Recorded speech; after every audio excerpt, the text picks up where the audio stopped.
Hello? Rescue hooks to rescue, Mayday! Get ahead, West. Fast, Mayday, what's your location? Get the hell out of here, hurry up! We need radio silence, I need water in that 2.5-inch line. 48 inch water in a 2.5-inch line. To the rope, to the rope. 35 delivered in, 35 delivered in. Welcome to the Emergency Traffic Podcast.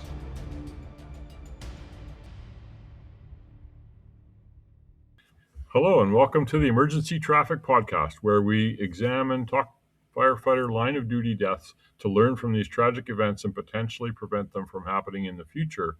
I'm Paul, your host, and I'm joined today by three co-hosts. We have Doug, who's a Metropolitan Fire Department here in Western Canada firefighter.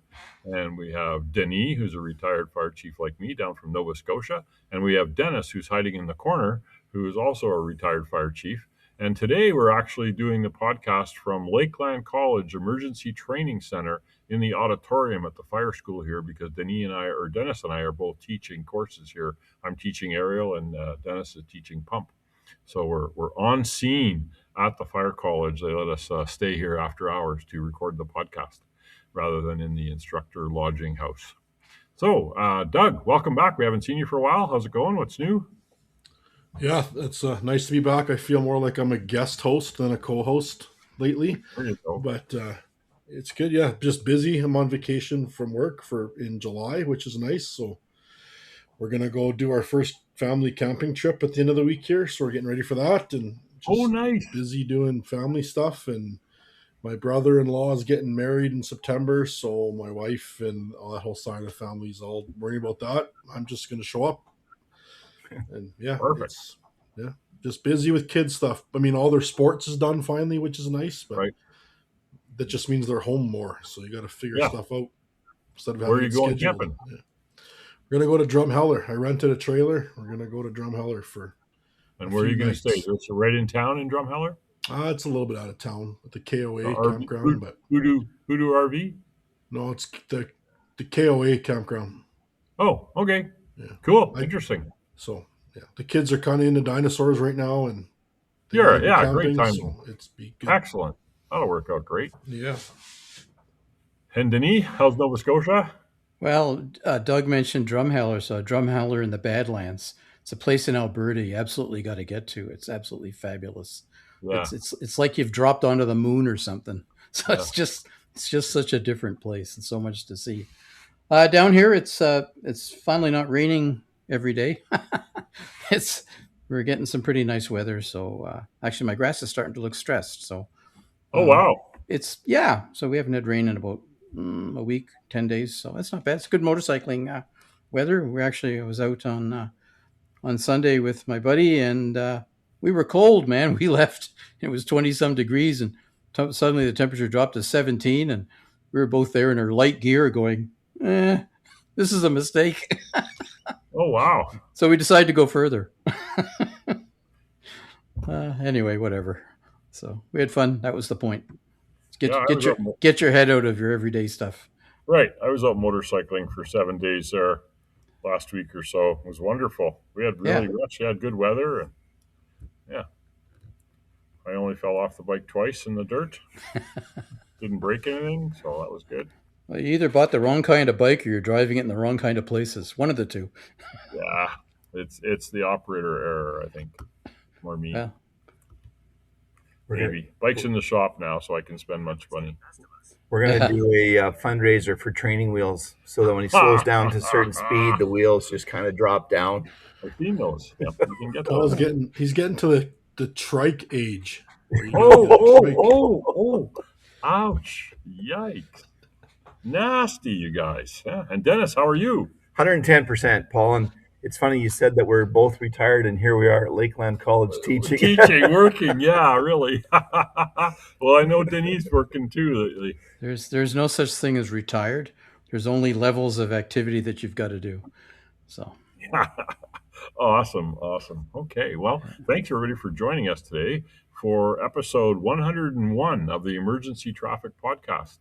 We're going to delve into that in a minute. First of all, any current events we want to talk about? Today there was a tragic accident in PEI in It's New Brunswick, actually, Paul. It was in, Oh, I'm sorry, it was New Brunswick. yeah, Okay. just by the PEI bridge. By the bridge, Confederation Bridge, and an ambulance apparently hit semi head on, and there was 2 paramedics and a patient that were killed in the fiery wreck, and so that's a tragic incident that happened here just today. So Yeah, I don't think they know quite yet what happened, but right, yeah, it's kind of Some cast a sort of- pall on things, that's for sure. yeah, for sure. Other current events, of course, were another 2 or 3 mega warehouse fires. There was 1.2 million square foot warehouse in Pennsylvania that's burning currently the last couple 3 days. And then, of course, Multi-use, yeah. multi-use packaging material or something like that. Yeah. I think they're holding that, though, eh? I don't think they're going to lose the whole thing by the looks of it. So Yeah, that's what they said on the news last night. And then, of course, we had the one in Tracy, California, or someplace that burned and the sprinklers didn't work, and the one in LA City, Los Angeles City, which was a cold storage warehouse that they're still dealing with the aftermath and trying to clean that up. There's a great article on Stashed D Training about that warehouse, and they've got like how many million tons of spoiled food now they have to get rid of. yeah, rotting meat carcasses. Yeah, That's going to take a pretty big hole. Yeah. Wow, that's crazy. So that's for current events. I don't know. Oh, then Manhattan today, right, Doug? Tell us about that one. Yeah, I don't know. I don't have much to say about it. There was a apartment building, no, an office building that was being turned into an apartment building and added to. I think they were going from, what I understood was the building had like 2 kind of, one section was 30 something stories and one section was 20 something stories, and they were changing it from office to residential and adding to the 20 something story, 11 stories or something. And in the process, something went wrong. The columns were buckling, the floors were sagging, so they had a whole ordeal of evacuating a big building and evacuating other buildings in Manhattan, which I'm sure is a lot of people. But no one got hurt, no one got killed, and they just have to wait and figure out what they're going to do now. So, but it is interesting. I always am in awe when I see a rundown of units in New York when they go to a call, because I always joke that like they have 1 of everything, 2 of most things, and lots of a lot of things, and they send them all. They have a huge amount of resources going, which is good. If you have them, use them, right? But it's just we haven't. We've done a few episodes over there, right? And yeah, they definitely send a lot of resources to their calls. So, and I find it crazy that so much stuff happens there. It's not proportionate to other cities, right? Like they don't get two times as many stuff as Toronto does. They get way more building collapses and way more trench rescues and big fires, and like stuff just happens in New York all the time, and they handle it every time, which is remarkable. They never can't handle it. They're very lucky nobody was hurt, because the 911 call that brought FDNY to the scene was bricks landing in the street. Yeah. So you're walking along the sidewalk and a bunch of bricks from the facade land in front of you, and you go, "Oh, that can't be good. Let's dial 911." So you can be glad they didn't land on you. I kind of chuckled because somebody on one of the websites I was reading about said, "Why are they sending people in there to evaluate it? Why don't they just use drones and blah, blah, blah?" And someone else replied and said, "Well, what happens when the drone gets to a closed door?" Yeah. I went like, "What? Fair point." I guess you win that argument. Wasn't it that Rosenbauer robot that had a manipulator that could open and close valves, and maybe it could open a door? I don't know. Don't get me started on robots. Denise' favorite subject, robots. Yeah, the only thing they're of any value for is surveillance. So firefighting. Unless you're in Ukraine, in which case they have other values. But yeah, I guess so. All right. Well, let's get into the episode here. So this week's episode, before we get into that, first of all, a little bit of a disclaimer. So our podcast commentary, of course, is based on the information that was available at the time of recording and the experience of our presenters and co-hosts here. This is done to the best of our ability, and listeners should be cautioned that you may not agree with our opinions that we express. The information for this episode is taken from the NIOSH Firefighter Fatality and Prevention Program Report F 2023 number 10, and also from the NTSB report, because the NTSB, this was a transportation accident. It happened on a ship, and the NTSB also investigated it and made recommendations. And if you want some interesting watching, is to watch the YouTube video on NTSB from the hearings and the final report and their decisions that they made, because it was quite informative. I think Doug and you and I both watched it, I think, on this one, or maybe you didn't. I don't know. Anyway, I did. It's informative, but it's 3 10-hour days of it's videos. long. It's So long. I watch it when I'm computer gaming usually. There's a lot there, but it's yeah. Yeah, if you've ever been to any hearings, that's a short one. Yeah. Yeah. Anyway, so on July 5th of 2023, just a short few years ago, career land-based firefighters died after becoming lost and running out of air while conducting a fire attack during a massive marine vessel fire in the port of Newark, New Jersey. The fire department of this incident has a 25 square miles, 65 square kilometer jurisdiction, and serves a population of about 300,000 residents. Annually responds to an average of 16,000 calls. The fire department's jurisdiction consists of varying structures and occupancy types in a dense urban area. The response area also includes multiple waterways and one of the largest commercial shipping ports on the East Coast. You did a little bit of research on the fire department, didn't you? Do you want to talk about it? I didn't do that much. I was just trying to find out what their on-duty strength was, but it says here that the fire department's fire suppression division operates 16 engine companies, 8 ladder companies, and 2 rescue companies located across 16 fire stations. I believe they're either the largest or the second largest fire department in New Jersey, I believe, something like that. Anyway, each company typically staffed with 4 personnel. The rescue company's probably got more. Anyway, with a minimum of 3 based on overall department staffing levels. So their minimum manning's 3, which I'm sure is an issue for them. Anyway, so on-duty staffing, Doug and I were trying to figure that out because it wasn't in the, it's not that easy to find, but it'd be 100 plus, a little over 100 probably per shift, give or take. Anyway, the stations are organized into 4 battalions. So with each battalion supervised by a battalion chief, and the overall shift, in other words, all 4 battalion chiefs would report to a tour commander who is a deputy chief. Anyway, the shifts operate a 24/72 schedule, so that's 24 hours on, 72 off. So I think they also have a special operations battalion chief and a safety battalion chief for a total of 6 battalion chiefs. Right. Okay. So that would be available like on a tour, for instance.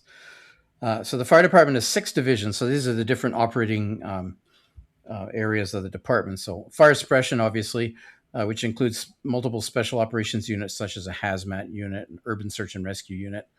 And they have a training division, which is responsible for PD, professional development. They have an arson squad, which responds to fires that appear to be suspicious in nature. So which leads me to think that, your run-of-the-mill fires are probably investigated by the on-scene crews. I'm not sure how the arson squad would get involved in other incidents. They don't say that here. Fire Prevention Bureau, which is responsible for enforcing the Uniform Fire Safety Code of the state of New Jersey. And they have a Community Relations Division, which is responsible for public education of the community on fire safety. And then they have a Special Services Division, which supplies firefighting equipment and gear. So basically the logistics division, probably responsible for mechanical maintenance and all that kind of stuff. The fire department also operates 2 marine units, fireboats, but not exclusively. This is Fireboat 1, which is a 51-foot vessel with a multiple deck-mounted water monitors, and Fireboat 2, which is a much smaller 27-foot vessel. And these marine units are cross-staffed, which is what I meant by not exclusively. And they're cross-staffed by personnel from Engine 27 and Ladder 4. Now, both Engine 27 and Ladder 4 were at the incident, but they were not there with the fireboats. So neither marine unit actually responded from Newark to this incident. There was a mutual aid marine unit that responded later, but you will get to that in the story. Something else that is pertinent for this event was They're also part of the Metro Urban Search and Rescue Strike Team, which consists of 9 northern New Jersey fire departments and other emergency services divisions that work to address major emergency rescue situations. And that team was activated during this call. Yeah, later on in the incident. Yeah. Training and education and professional development. The department in this incident did not have any formal written guidance for marine vessel fires, which just blows me away. It's a port of Newark, New Jersey, and no guidance for marine vessel fires. And they have 2 fireboats. And they had 2 fireboats. Yeah. What are you using the fireboats for? Shore-based risk. It also did not have mandatory marine vessel firefighting program for its personnel. However, the fire department had conducted limited training in the past related to marine vessel fires, including just in June, a month before this incident, the Maritime Electric Vehicle Fire Seminar, 3 hours in length, provided by the Port Authority of New York and New Jersey in conjunction with the New Jersey Office of Homeland Security and Preparedness. The training provided awareness of marine vessel hazards, through a brief video that provided a virtual walkthrough of a roll-on, roll-off, row-row vessel cargo deck. The seminar did not provide training on marine vessel firefighting tactics, but it did provide awareness to the dangers associated with lithium-ion-based batteries in marine shipping environments. I don't think there were any of those type vehicles involved in this fire, though. They don't talk about that. So. No, they don't. About 4 years later, or 10 years before, 9 years before, in August of 2014, Marine Firefighting 1, Marine Firefighting 2 included a practical exercise. So they did do some marine firefighting practical 9 years before. And then in June of 2016, a boat operator simulator training provided by New York Police Department Counterterrorism with the Fire Department Marine units, which are Ladder 4 and Engine 27. They staff alternately either the engine ladder or the boats, focused on operation of small watercraft similar to the fire department's fireboats. The 2 firefighters that regretfully passed away during this call, Engine 16, Augusto Augie Akabu, 45 years old, held the rank of firefighter and had approximately 10 years of service with the fire department. He did not attend any of the offered trainings related to marine vessel fires. He completed the following New Jersey State training and certificates: Firefighter 1 and 2, Hazmat Awareness Operations, and Incident Management 1. Ladder 4 firefighter Wayne Brooks Jr., 49, held the rank of firefighter and had approximately 17 years of service with the department. He attended all the offered related training to marine vessel fires. He completed the following New Jersey training and certifications: Firefighter 1 and 2, Hazmat Awareness and Operations, and Incident Management 1. Not a ton of training for a 17-year firefighter. No instructor training or officer training, that kind of stuff you might see, but we don't know why. So the apparatus, staffing, and communications. At 2400 hours, the dispatch center received a call from the Port Authority, the police department, which was advising there was a fire aboard the Ro-Ro vessel. Okay, at the time of the incident, the county public, at approximately 2500 hours, the fire department dispatched the following units: engines 5, 14, 16, 27, ladders 4, 5, and 8, rescue 1, and battalions 4, 5, and Deputy Chief 1, or DC 1. At the time of the incident, the County Public Safety Answering Point dispatched for 12 EMS agencies and 20 fire departments. Marine vessel characteristics, suppression system, and cargo. The vessel involved in this incident was a 692-foot or 210-meter roll-on, roll-off vessel that had a crew of 28. It was built in 2011 and was flagged in Italy. Ro-Ro vessels, or roll-on, roll-off vessels, are specially designed ships that carry automobiles and other vehicles. Their construction can include low overheads, numerous decks, straight and flat sides. Ro-Ro ships, or roll-on, roll-off ships, often carry containers on the deck in addition to the vehicles, and on the day of the incident, the vessel was in port to load approximately 920 used vehicles for export at approximately a 15-hour process to get them all loaded. The vessel regularly transported used vehicles via transatlantic crossings from ports on the east coast of the United States to ports on the African west coast. The vessel's crew members were foreign nationals, and English was not their primary language. The language barrier posed a communication challenge throughout the incident. A little bit about this vessel. So it had 12 decks. On the front half of the vessels, vehicles were stored internally on decks 1 through 5, and cargo and containers were stacked in the open deck and the front part on deck 6 for transport. In the rear half of the vessel, the vehicles were stored internally on decks 3 to 11 and in the open deck on 12, the top deck for transport. Vehicles were loaded using a stern ramp that led up to deck number 3. During the incident, responding firefighters accessed the vessel to the incident fire decks via the rear stern ramp from the dock to deck 3. They walked forward on deck 3 to the starboard ladder well, so on the starboard side of the right side of the vessel, climbing the starboard ladder well from deck 3 all the way up to deck 11, and each deck is about probably at least 15 feet high, I would guess, maybe somewhere in that range. So that's quite a climb.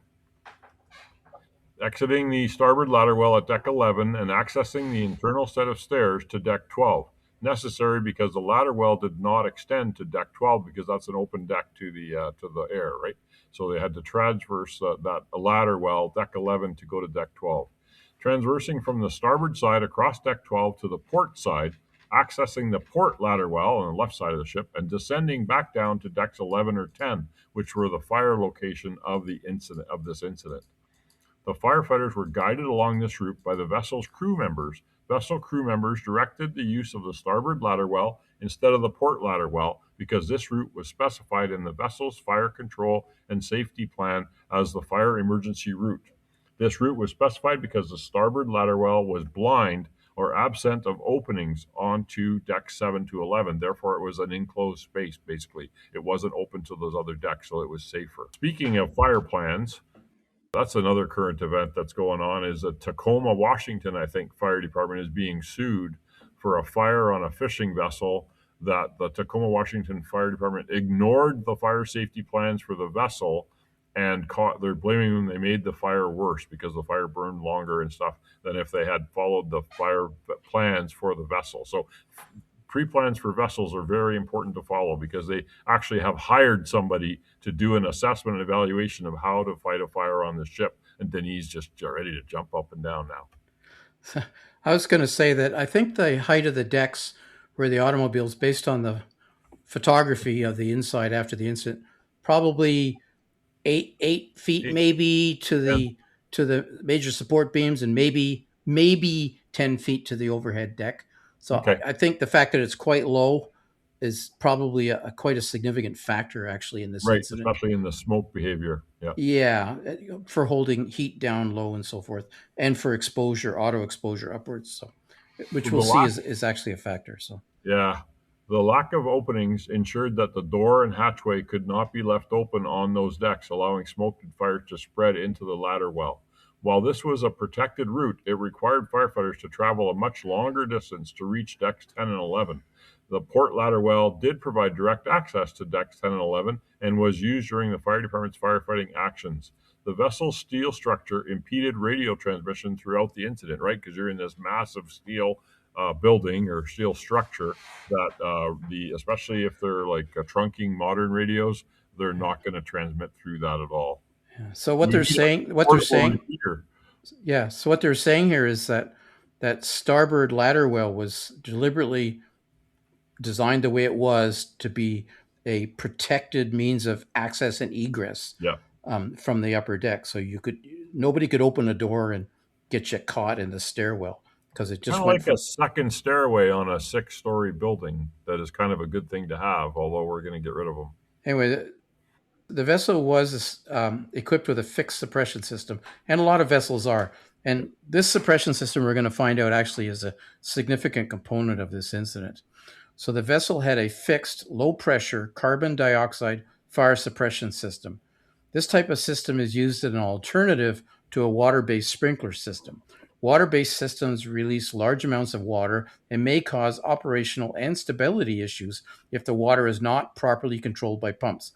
With a vessel, if you put too much water in the vessel, it upsets the stability and it moves around. So you got, free surface effects. It's a problem. Anyway, the carbon dioxide was stored in a liquid state, so it's cryogenic, in a refrigerated tank that was located in a dedicated compartment down in the mechanical space in the lower rear decks of the vessel. So it'll be down in the mechanical rooms down near the engine and steering and all that kind of stuff, way down.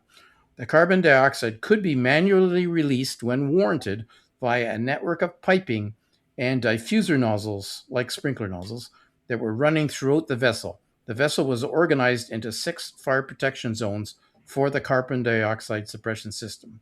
There was zones A through C, which were the cargo decks where the automobiles were, which were designed to have carbon dioxide discharged for up to 10 minutes to reach the intended concentrations for effective fire suppression. So these are large areas, and they needed to push carbon dioxide and push all the oxygen out. That's their total flooding systems is what they are. And the remaining areas, the remaining zones are smaller, such as where the steering gear is, the engine room, separator rooms, which is for contaminated wastewater, designed to have carbon dioxide discharged for about 2 minutes, whereby they would reach the intended concentrations. So the primary controls for the system, this carbon dioxide system, were in what there was called a carbon dioxide room, which was located on deck 3, which is the same level where you entered into the ship through the ramp. And it controlled the discharge of the carbon dioxide into any one of the 6 zones. So you had manual control at that point. Secondary controls for discharging into zones A to C, which is where the cargo was, were located behind the navigation bridge, which was up on deck 12. And a secondary controls for discharging into the steering gear, engine, and separator rooms were located in the cargo control room on deck 3. The decks where the fire was located were in Zone C, one of the bigger zones. As I mentioned, it would take 10 minutes to saturate. And that included decks 6 through 11 in the rear half of the vessel. Deck 12, of course, which is an open top deck to the sky, wouldn't have had that system installed there. So when the carbon dioxide was released into a space, the carbon dioxide would displace oxygen, which would lowering the levels to a point where combustion can no longer take place. Ordinary combustion, let me say. To achieve the necessary concentration of carbon dioxide in a space, it must be sealed. The space must be sealed to prevent carbon dioxide from escaping and fresh air from entering.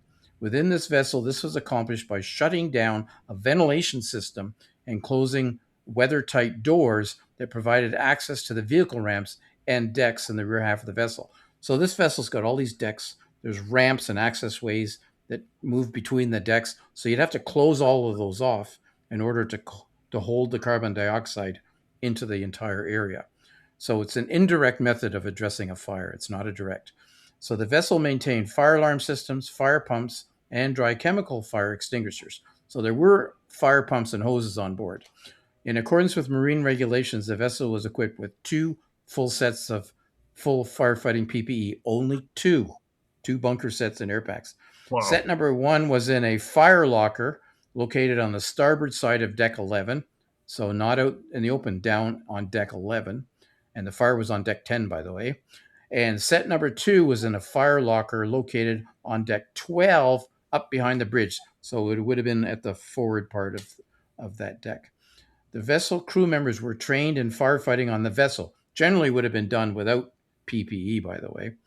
This includes the use of boundary cooling tactics, which is the process of flowing water from hose lines on the vessel's hatchways, decks, and bulkheads intended to cool the steel to preserve structural integrity.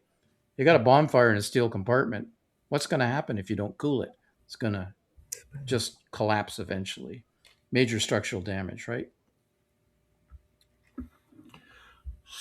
So the cargo was comprised of used vehicles such as sedans, trucks, and vans. The vehicles were loaded using 3 methods based on their operational condition. Fully operational vehicles were driven onto the vessel by a port-based worker. Vehicles that were not fully operational but with functional steering and braking were pushed onto the vessel using a pusher vehicle. These pusher vehicles were regular vehicles that were modified to add a push bar to the front. The vehicles that were not fully operational or lacked steering or braking were loaded with heavy equipment like a forklift or something. The vehicles were loaded at the rear stern ramp, which led to deck 3. From there, they were driven up a series of ramps that connected all the decks to the location where they were stored and secured for transport. At the time of the incident, both firefighters were wearing full structural firefighting turnout gear. Both firefighters were wearing NIOSH-approved SCBAs.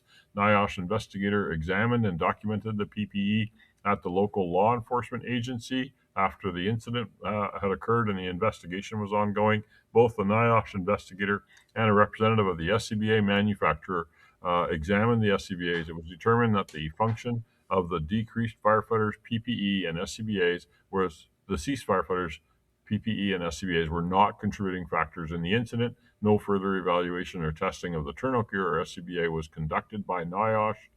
The weather on the day was July 5th at 24 hours, where temperature 84 Fahrenheit, 29 Celsius, humidity of 65%, variable winds at 8 miles per hour or 12 kph, no precipitation, and fair conditions, according to Weather Underground. Sunset, by the way, was at 2031 hours. So this So it was, 2031. So this incident happened an hour after sunset. so it was dark. So it was Okay, yeah. it was deep twilight to darkness when it Good happened. point. So pre-fire department response, what happened? On the morning of July 5th, the Ro-Ro vessel arrived at the port of New Jersey. The vessel was scheduled to load approximately 920 used vehicles at the port. The process would take about 15 hours. At about 700 hours, the vehicle loading operation began, with port-based workers loading the vehicles onto the vessel under the oversight of the vessel's crew members. At 20:58 hours, so 9 o'clock almost, the pusher vehicle, which was operated by a port-based employee, pushed an inoperable sedan steered by another port-based employee up the rear stern ramp of the vessel. The worker operating the pusher vehicle noted that it started to operate erratically and created an unusual noise. At approximately 2100 hours, the pusher and the sedan arrived on deck 10. Upon arrival, several port workers and some of the vessel crew members began to yell that the pusher vehicle was on fire. I believe it was a Jeep of some sort, vehicle, Stellantis Jeep. The pusher operator witnessed flames coming from under the front half of the vehicle and the engine compartment. The operator exited the pusher vehicle and noticed that fire was dripping down onto the deck from the underside of the vehicle. The pusher operator retrieved a portable dry chemical fire extinguisher from a bulkhead nearby of the vessel and attempted to extinguish the fire. The vessel's fire alarm was then activated. The vessel's chief mate and another crew member who also observed the fire also started using portable chemical fire extinguishers to fight the fire. These efforts were ineffective and the fire continued to grow. I would note that they told you that this loading was a 15-hour operation, and the fire occurred at about hour 14. So they must have had most of the vehicles they intended to load already on board. Yeah, it was pretty crowded when they were in there working. Yeah, it was full. Good point. Almost 1,000 vehicles they were loading. The chief and the pusher must have been running for hours. Yeah, it's probably been doing it all day, right? Yeah.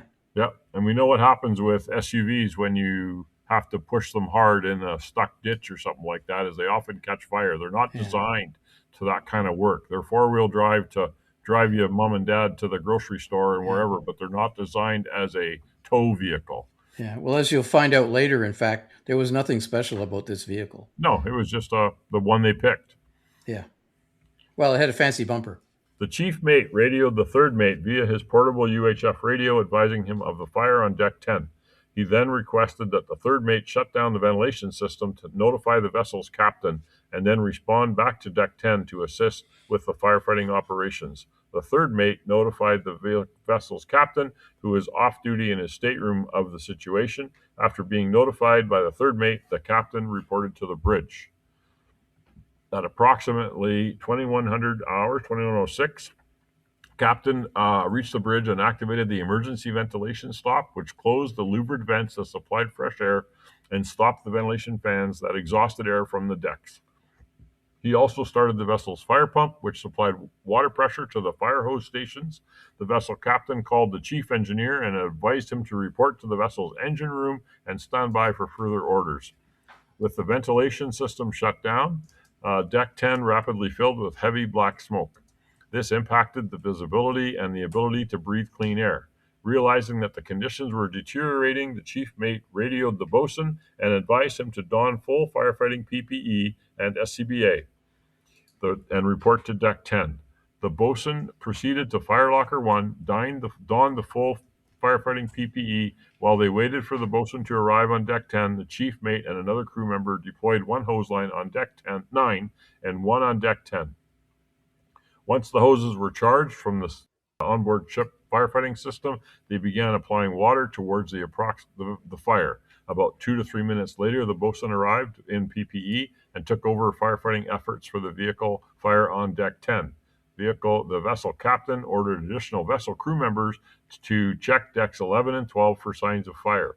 The first assistant engineer advised that there was heavy smoke coming out of the watertight door on the ramp leading up to deck 11, from deck 11 to deck 12. The second officer also arrived that there was visible smoke on deck 11. Heat and smoke conditions on deck 10 continued to deteriorate. The chief mate radioed the vessel captain and advised that conditions on deck 10 were rapidly deteriorating and that he could hear explosions from vehicle tires and windows failing.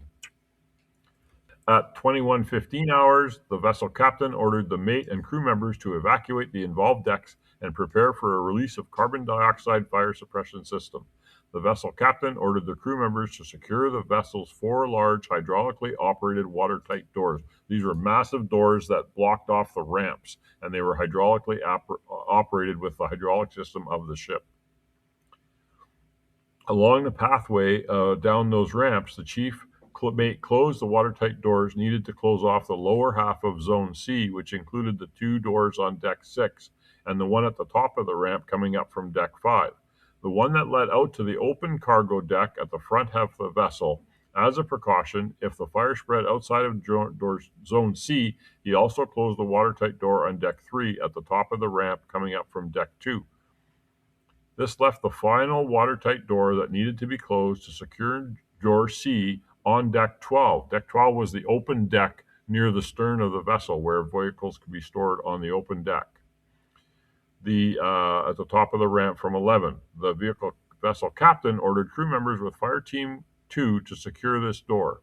The vessel's fitter, who was like a millwright, who was the hose operator for the Fire Team 2, also donned firefighting PPE. He was standing by with other crew members outside of fire locker number 2 on deck 12, so in the open air outside.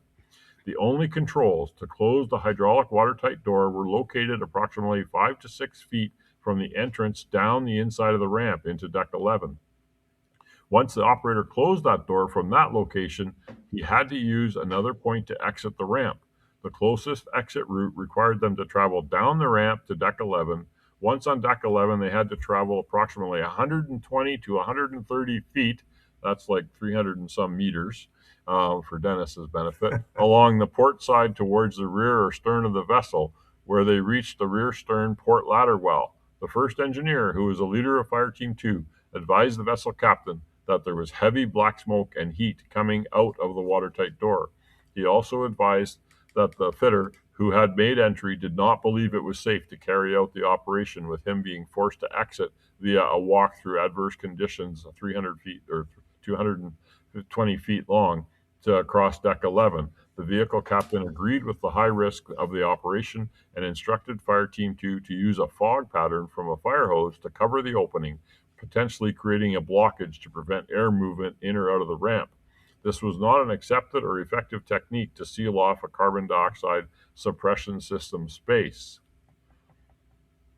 At about 21:17 hours, crew members observed and reported to the vehicle captain that the fire had broken out in vehicles on deck 12. Then the vessel captain called the chief engineer, who had responsibility for operating the carbon dioxide system, ordered him to report to the carbon dioxide room and prepare for a release of the system in Zone C. 21:19 hours, in preparation for a release of carbon dioxide system, the vehicle captain ordered a full muster of all crew members over the radio, repeated the order over the vessel's announcement system, and sounded the vessel's general alarm.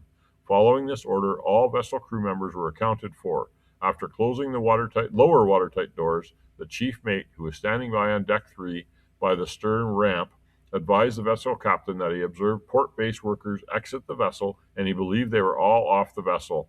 He checked the decks and as he evacuated down from deck 10 and did not observe any more port-based workers remaining on the vessel, because they didn't want to lock anybody into those areas when they dumped the CO2, because that could be potentially fatal to anybody in those spaces. It would displace the oxygen. At 21:22 hours, the vessel captain had full accountability of all crew members and believed that all port-based workers were evacuated the vessel.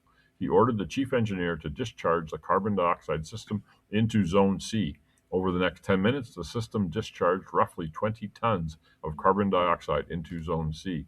Shortly after the system was released, the chief mate who moved up to Deck 12 indicated that the volume and velocity of the smoke coming out of the watertight door on Deck 12 had decreased, and the smoke color had changed from dark black to light gray. This change in conditions indicated that the carbon dioxide had a positive impact on the fire conditions.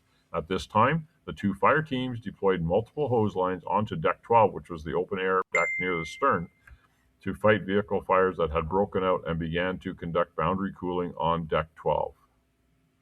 So can I, just before we move on, I got a couple points. So they couldn't close the door at the very top of the compartment. So this is the door on the ramp leading from Deck 11 to Deck 12, Deck 12 being the open. But all the other doors are closed. Yep. So carbon dioxide is heavier than air. So it would have filled that compartment C, which is decks, like what did they say it was? 4? Anyway, whatever, all the decks, they would have filled all those decks until it got up to Deck 11, and then filled Deck 11 until it started pouring out this door.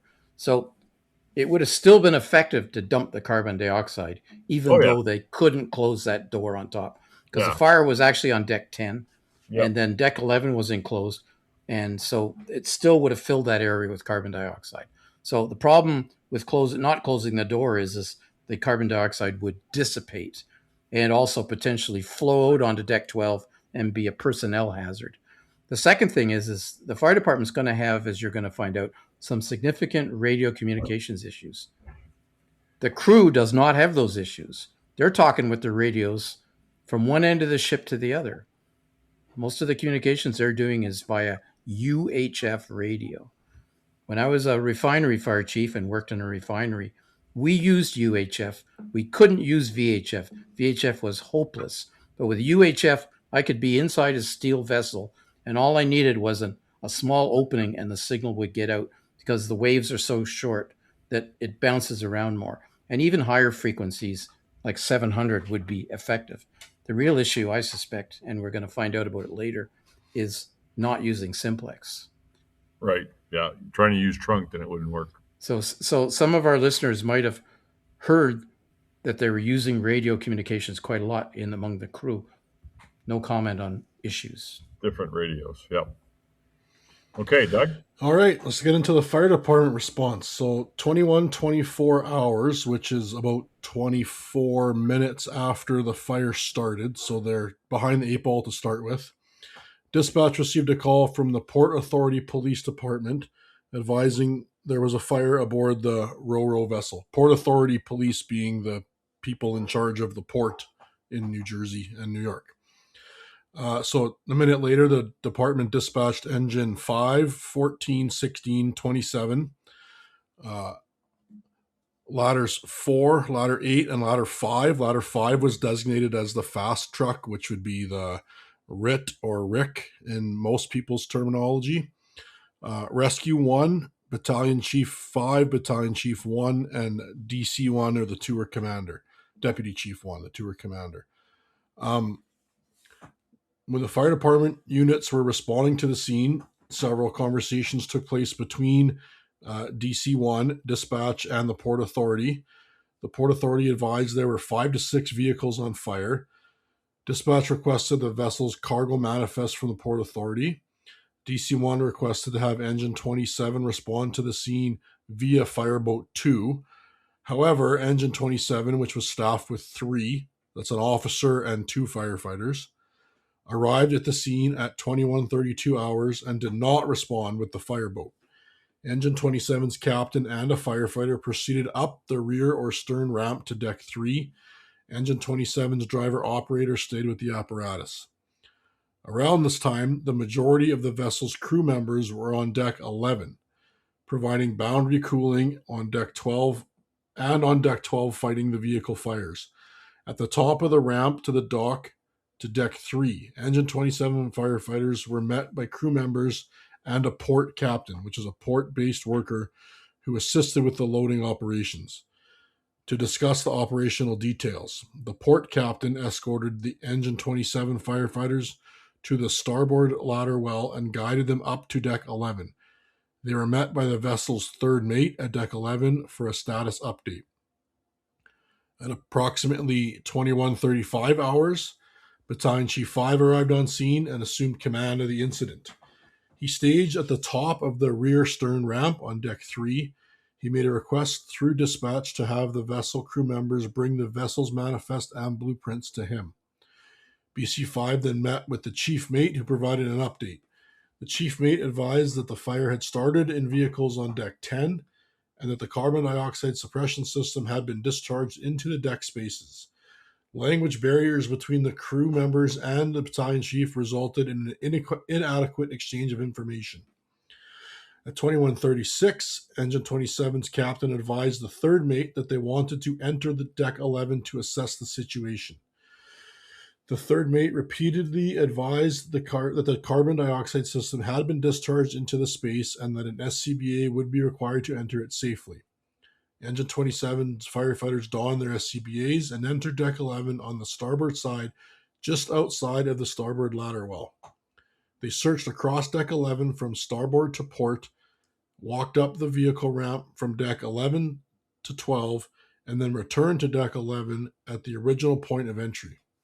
Engine 27's captain noted that the deck 11 was full of heavy smoke, but they did not identify any active fire. He reported this information via his portable radio to Battalion Chief 5. The Engine 27 firefighters moved up to deck 12, where the vessel's crew had just finished extinguishing the vehicle fires on the deck. 21:41, DC-1 arrived on scene, and he assumed command from Battalion Chief 5. The transfer of command was communicated via radio traffic. BC-5 left the area and transitioned to deck 12 when DC-1 took command. A crew member escorted BC-5 onto deck 12 via the starboard ladder well and assumed command of operations. Once on deck 12, BC-5 met with and spoke to the vessel captain, who advised that he had accounted for all of the vessel's crew members. The vessel captain also advised him that the fire had originally started on deck 10 and the carbon dioxide suppression system had been released on decks 6 through 11. At 21:42, Engine 27's captain reported to the battalion chief that there was no fire on deck 11 and that the vehicle fires on deck 12 had been extinguished. So that kind of sounds like, hey, we're getting ahead of this. We're winning so far, is what people would think based on those radio reports. I guess they're thinking the carbon dioxide, of course, would suppress the activity of the fire a little bit and therefore make them think that, hey, we may have a handle on this. Well, which it did, obviously, but, there was a lot going on, right? Yep. So this message was also relayed via radio to Deputy Chief 1. At approximately 21:43 hours, BC4 and Ladder 4 arrived on scene and checked in at the stern deck of deck 3. They were advised by DC1 to report to deck 12. While traveling up the ladder well, BC4 opened the hatchway on deck 6 to check the conditions. He was immediately overcome by the carbon dioxide coming out of the deck. He was able to shut the hatchway back and regain his breath before losing consciousness. Wow, that's a close one. He regained consciousness. Well, it says he didn't lose it, but then he regained it. That doesn't make sense. And was assisted away from this location. Well, like you say, heavier than air, so it's going to be starting at the bottom and pushing its way up. Between 21:44 and 46, the Engine 27 firefighters used the port ladder well located at the rear of deck 12 to access deck 11. Noted the conditions were unchanged since their last check. After this, they experienced low air in their SCBAs and returned to deck 12, which is the top open air, to change out their SCBA cylinders. Same time, dispatch advised DC1 that mutual aid resources, including a fireboat unit, were responding. DC-1 responded to dispatch that they would not be needed and could be canceled. Dispatch confirmed the request and canceled all mutual aid resources. He thinks they're winning. Fires are going away. There's no fire to worry about. He thinks we don't need these guys. They can go home. WTF. Well, it's easy to WTF now. Now, yeah. At the time, he thinks they're getting ahead of things. Cancel the second alarm. We got this. Due to his vast training and experience in marine vessel fires. At 2149, BC5 provided an update to DC1 via radio. He noted that he was with the vessel captain on deck 12. The crew members had hose lines in place, and the fire was knocked down. Additionally, he noted that the fire started on deck 10. The compartments were sealed, the carbon dioxide system was deployed, and they were sending engine 27 firefighters to check decks 11 and 10, working their way down. The chief in command acknowledged this and noted that he sent ladder 4 to deck 10. 2150, engine 27 advised BC5 that the vessel crew members had multiple hose lines in operation on the top deck, but there was no active fire on that deck.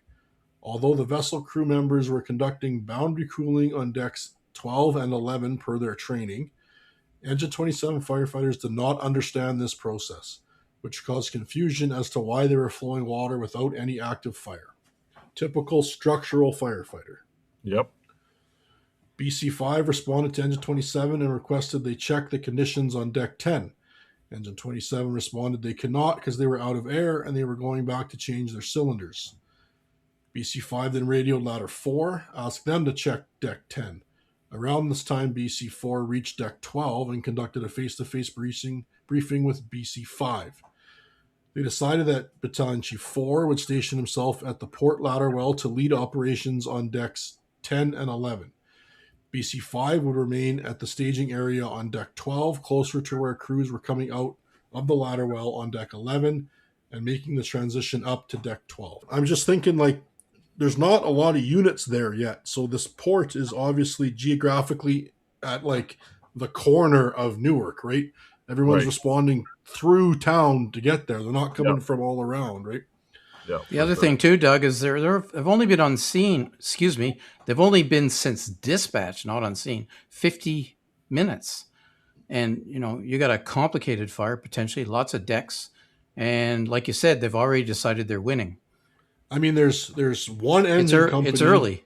2 ladder companies and 3 chiefs, and the engine company's already out of air before the second engine even got there. Yeah. So 2150 hours, BC5 provided DC1 with an update that the vessel held 5,000 vehicles. He had 2 confirmed fires and 1 on deck 10 not being verified. DC1 acknowledged the update at approximately 2153 hours. Engine 27 traveled back down the port stairwell and opened the hatchway to access deck 10. 2154, they radioed BC5 that there was heavy smoke on deck 10, and they entered deck 10 and started checking it for fire. At approximately 2200 hours, the vessel's chief mate and bosun reported that the watertight door on deck 12. Reported to the watertight door on deck 12. They determined that given the improvement in conditions with reports of no fire on deck 11, they could attempt to close the watertight door. An attempt was made to close the door, but a fault or malfunction light appeared on the control panel indicating the door would not operate, and they decided to cease and consider other options. 2204, engine 27 advised BC5 they had an active fire condition on deck 10, and they needed to get a hose line in place for fire attack. During this time frame, the hatchway from the port stairwell leading into deck 10 was left open, allowing fresh air to flow into deck 10. Battalion 5 acknowledged the request and advised Engine 27 to secure a hose line from one of the vessel's teams operating on deck 12. Battalion 5 and Battalion 4 confirmed that there was fire on deck 10, with Battalion 4 advising Deputy Chief 1 that they had confirmed fire was on deck 10. Between 2206 and 2212, there were requests for firefighters to bring additional lengths of hose to deck 12. The original plan was to connect the fire department hose to the vessel's hose station so that a hose line could be extended from deck 12 to deck 10 for fire attack. Once the firefighters attempted to connect the fire department hose to the vessel's hose station, they realized the hose fittings were not compatible.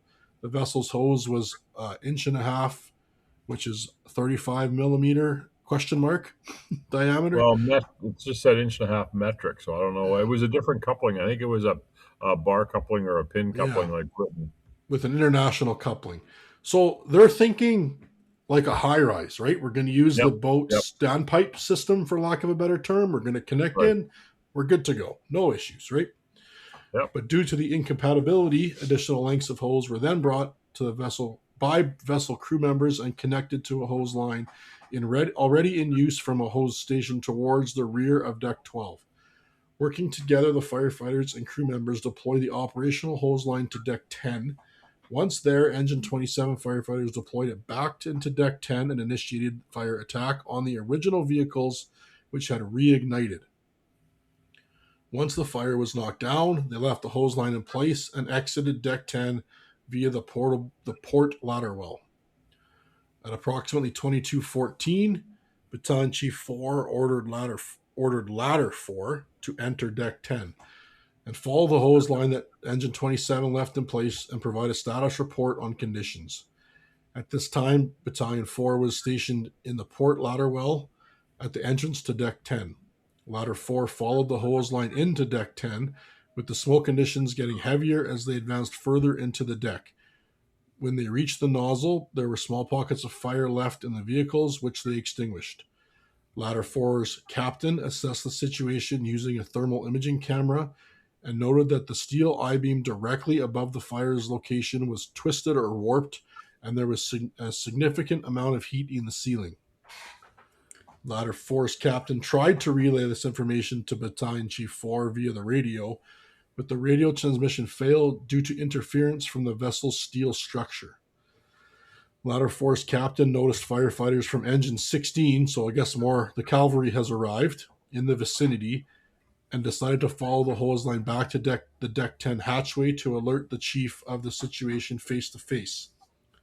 A Ladder 4 firefighter, Wayne Brooks Jr., who was one of the deceased victims, remained to ensure the fire was extinguished. They didn't say the staffing on Ladder 4, so they could have only had 3 like the engine.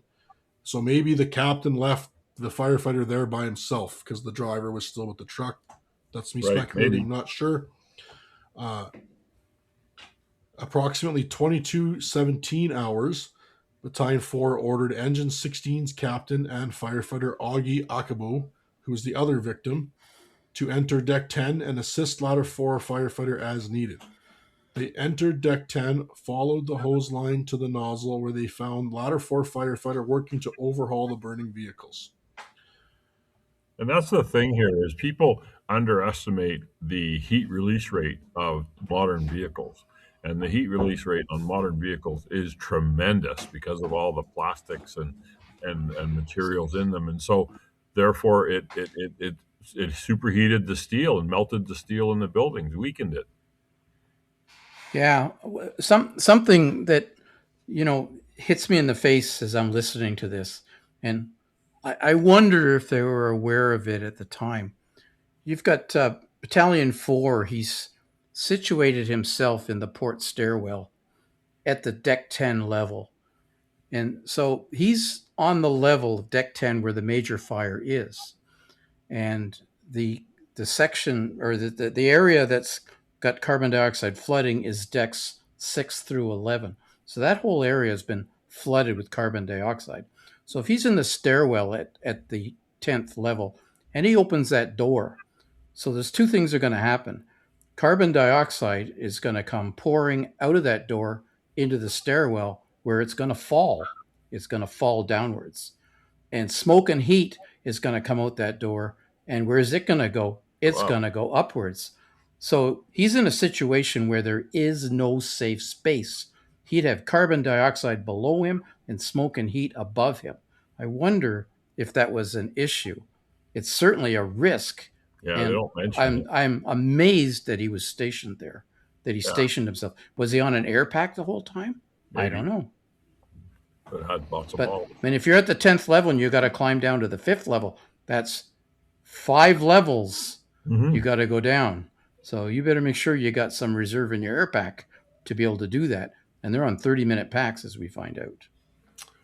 Okay, approximately 22:18 hours. Ladder 4's captain reached the deck 10 hatchway and reported on the warped I-beam and high ceiling heat levels conditions. BC4 relayed that to DC1, and that there were multiple vehicles on fire. The fire had been knocked down, and they were mopping up. Deputy 1 acknowledged the report, and standing in the port ladder well, Ladder 4's captain realized that the soles of his fire boots had separated, and that his feet were possibly injured. He advised the chief of the situation, who told him to evacuate back up to deck 12. The other 2 members of Ladder 4, so there must have been 3 of them went in, the captain left 2 of them there. The other 2 members of Ladder 4 who entered deck 10, they followed the hose line, stopping several times along the way to straighten the hose line, which was tangled up. They reached the area where engine 16 and the other Ladder 4 firefighters were operating. They then worked to overhaul the burning vehicles. They observed no additional fire, but recognized that the smoke and heat levels were rising. Concerned about their air supply, 2 of the Ladder 4 firefighters returned to the hatchway and provided BC4 with an update. If I didn't have fire around me and smoke and heat was getting worse, I would think there's fire below me. Right. At 22:19 hours, Engine 16's captain advised via the radio that they were on the hose line with Ladder 4 and were going to push on, as there was no additional fire at that time. At the same time, a Ladder 4 firefighter reached the hatchway and advised Battalion 4 of the deteriorating conditions. Hearing that the vessel's structure had possibly been impacted by the fire and that smoke and heat conditions were deteriorating, Battalion 4 requested Engine 16 to withdraw from Deck 10. Battalion 4 made multiple radio transmissions from 22:20 to 22:22 hours, ordering Engine 16 to bring the hose line back out. Engine 16 did not respond to any of these radio calls. Now, just to give perspective here, these vehicles are parked in there like sardines. They're worse than a ferry you might take to go visit Vancouver Island or some other place where you can drive in and open your doors and get in and out. It's a little bit tight. These ones were almost against each other, and they were tied down. So there was ratchet straps everywhere holding these to eye bolts in the floor. So it was an extremely difficult place to get around. And the ratchet straps are all crossed. So they're all over the place. And so it's extremely difficult to walk around and fight fire in zero visibility conditions. And I don't think they're like parked in rows either. They're kind of parked however they can fit as many vehicles in there. Yep, there might be 2 or 3 beside each other and one crossways and then another one. And yep. So at 22:22 hours, dispatch also attempted to reach Engine 16 with no response. While Battalion Chief 4's order to withdraw was not acknowledged on the radio, Engine 16 captain heard one of the transmissions and advised Engine 16's firefighter, who was Augie Akabu, and Ladder 4's firefighter, who was Wayne Brooks, the 2 victims, to withdraw. Engine 16's captain ordered the Ladder 4 firefighter, who was experiencing a low air alarm on his SCBA, to lead the group out, followed by the Engine 16 firefighter. The group began following the hose line back out of Deck 10 in zero visibility conditions. While waiting in the port ladder well for the Engine 16 and Ladder 4 firefighters, an event occurred within the decks that forced heavy black smoke and heat out of the Deck 10 hatchway and into the ladder well. This caused the conditions in the ladder well to rapidly deteriorate, forcing the firefighters there to evacuate. Some of the firefighters evacuated up to Deck 12, and others evacuated down. Battalion 4 left the port ladder well and went to meet Battalion 5 on Deck 12 to tell them what happened. Wow. So now we've gone from, hey, we're winning, we're getting a hold of this, to, oh shit, what just happened? Wow, this is, oh my goodness. This went from we got this to we're in trouble, right? So there's Mayday transmissions at 22:23 hours. Engine's 16th captain, who was verbally and physically guiding the firefighters out, realized he was no longer in contact. At that time, he came to a loop or a pile of hose and was struggling to maintain his orientation on the hose. He made a mayday call, alerting that he was separated from his firefighters and disorientated. Due to the steel structure of the vessel, his mayday call was not captured by the radio communication system, and a firefighter then made a mayday call stating, "We cannot find our way out. We are lost." At 22:24 hours, dispatch called Battalion Chief 4 and Deputy Chief 1 requesting confirmation that they'd heard the mayday. Deputy Chief 1 replied, "Negative," and dispatch advised that a firefighter reported that he could not find his way back out. An additional radio transmission was made by Engine 16's firefighter, Augie Akabu, with the first part being inaudible and the final part being, "We are lost." Engine 16's captain, while disoriented on the hose line, traveled in a constant direction, which he believed was the direction of the port ladder well. He reached the port bulkhead and followed it back to the hatchway at the port ladder well. He took the ladder well back to deck 12 and alerted Battalion Chief 4 and Battalion Chief 5 of the situation. Dispatch then sounded the radio emergency alert tones to alert on-scene personnel of the mayday. For the next several minutes, there were numerous radio transmissions made by firefighters and dispatch to determine the details of the mayday and at which firefighters actually needed the assistance. At 22:30 hours, Deputy Chief 1 requested a PAR, Personal Accountability Report, with the responses being PAR Engine 5, Engine 14, Engine 27, Ladder 5, Ladder 8, Rescue 1, Battalion Chief 4, Battalion Chief 5, Deputy Chief 1. Engine 16's firefighters were missing. Ladder 4 was missing 2 firefighters. Dispatch advised Deputy Chief 1 that there were 4 firefighters, 2 from Engine 16 and 2 from Ladder 4 that were still missing. The 2 firefighters from Ladder 4 who were being reported as missing had traversed down the port ladder well when the smoke and heat rushed out into the ladder well at 22:22 hours. They ultimately made their way back and down and out of the ladder well onto deck 3. Those firefighters attempted to respond the PAR, or Personal Accountability Report, via the radio, and eventually one of them advised that they were evacuating and that Engine 16's firefighter and Ladder 4 firefighter were in distress on deck 10. At 22:32 hours, Deputy Chief 1 advised via the radio that Ladder 5 and Rescue 1 had been deployed as a firefighter assist and search team, or FAST, F-A-S-T. Deputy Chief 1 also requested a progress report on the fire from Battalion Chief 5 and requested additional units from dispatch. At 22:34 hours, Deputy Chief 1 requested an update from Battalion Chief 4, who advised that Ladder 5 was entering deck 10, following the hose line in place, that he had backup crew ready to go in behind them. Deputy Chief 1 acknowledged and advised that all personnel entering should use a rope. At 22:35 hours, Engine 10 and Engine 29 were dispatched. Deputy Chief 1 advised dispatch that he had the 2 missing Ladder 4 firefighters at the staging area. At 22:36 hours, Battalion Chief 5 confirmed accountability with Deputy Chief 1 that all personnel were accounted for except Engine 16 firefighter and Ladder 4 firefighter. At approximately 22:34 hours, At approximately 2234 hours, 2 members of Ladder 5 entered Deck 10 and began searching for the 2 missing firefighters. The other 2 members of Ladder 5 stood by the port ladder well. Conditions were heavy smoke, 0 visibility, but there was no active fire on Deck 10. They followed the hose line to the nozzle. Once they reached the nozzle, they attached a search rope to one end of the burnt-out vehicles and continued their search efforts. At that time, they heard the Personal Alert Safety System, or PAS, alarm sounding nearby. Using a thermal imaging camera to help navigate through the maze of vehicles, Ladder 5 moved towards the sound of the PAS. After traveling approximately 35 to 40 feet from where the search rope was secured, they located Engine 16 firefighter Akabu, who was in an upright standing position wedged between an SUV and a truck. He was unconscious and did not respond to voice commands. His helmet was off and his face piece was partially off, and Ladder 5 worked to remove Engine 16 firefighter from between the vehicles. A member of Ladder 5 utilized the rapid intervention kit to place a face piece on Engine 16 firefighter Akabu, who then provided an active air supply. Engine 16 firefighter Akabu remained unconscious and unresponsive throughout the whole process. From approximately 22:37 hours to 2240 hours, Battalion Chief requested via radio for Ladder 5 to withdraw from Deck 10. Several inaudible transmissions were heard on the radio at that time.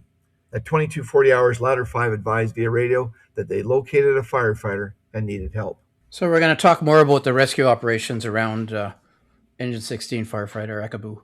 So between 2241 and 2358 hours, so that's a little over an hour, multiple firefighters from several companies rotated in and out of Deck 10 in order to facilitate the rescue of the Engine 16 firefighter.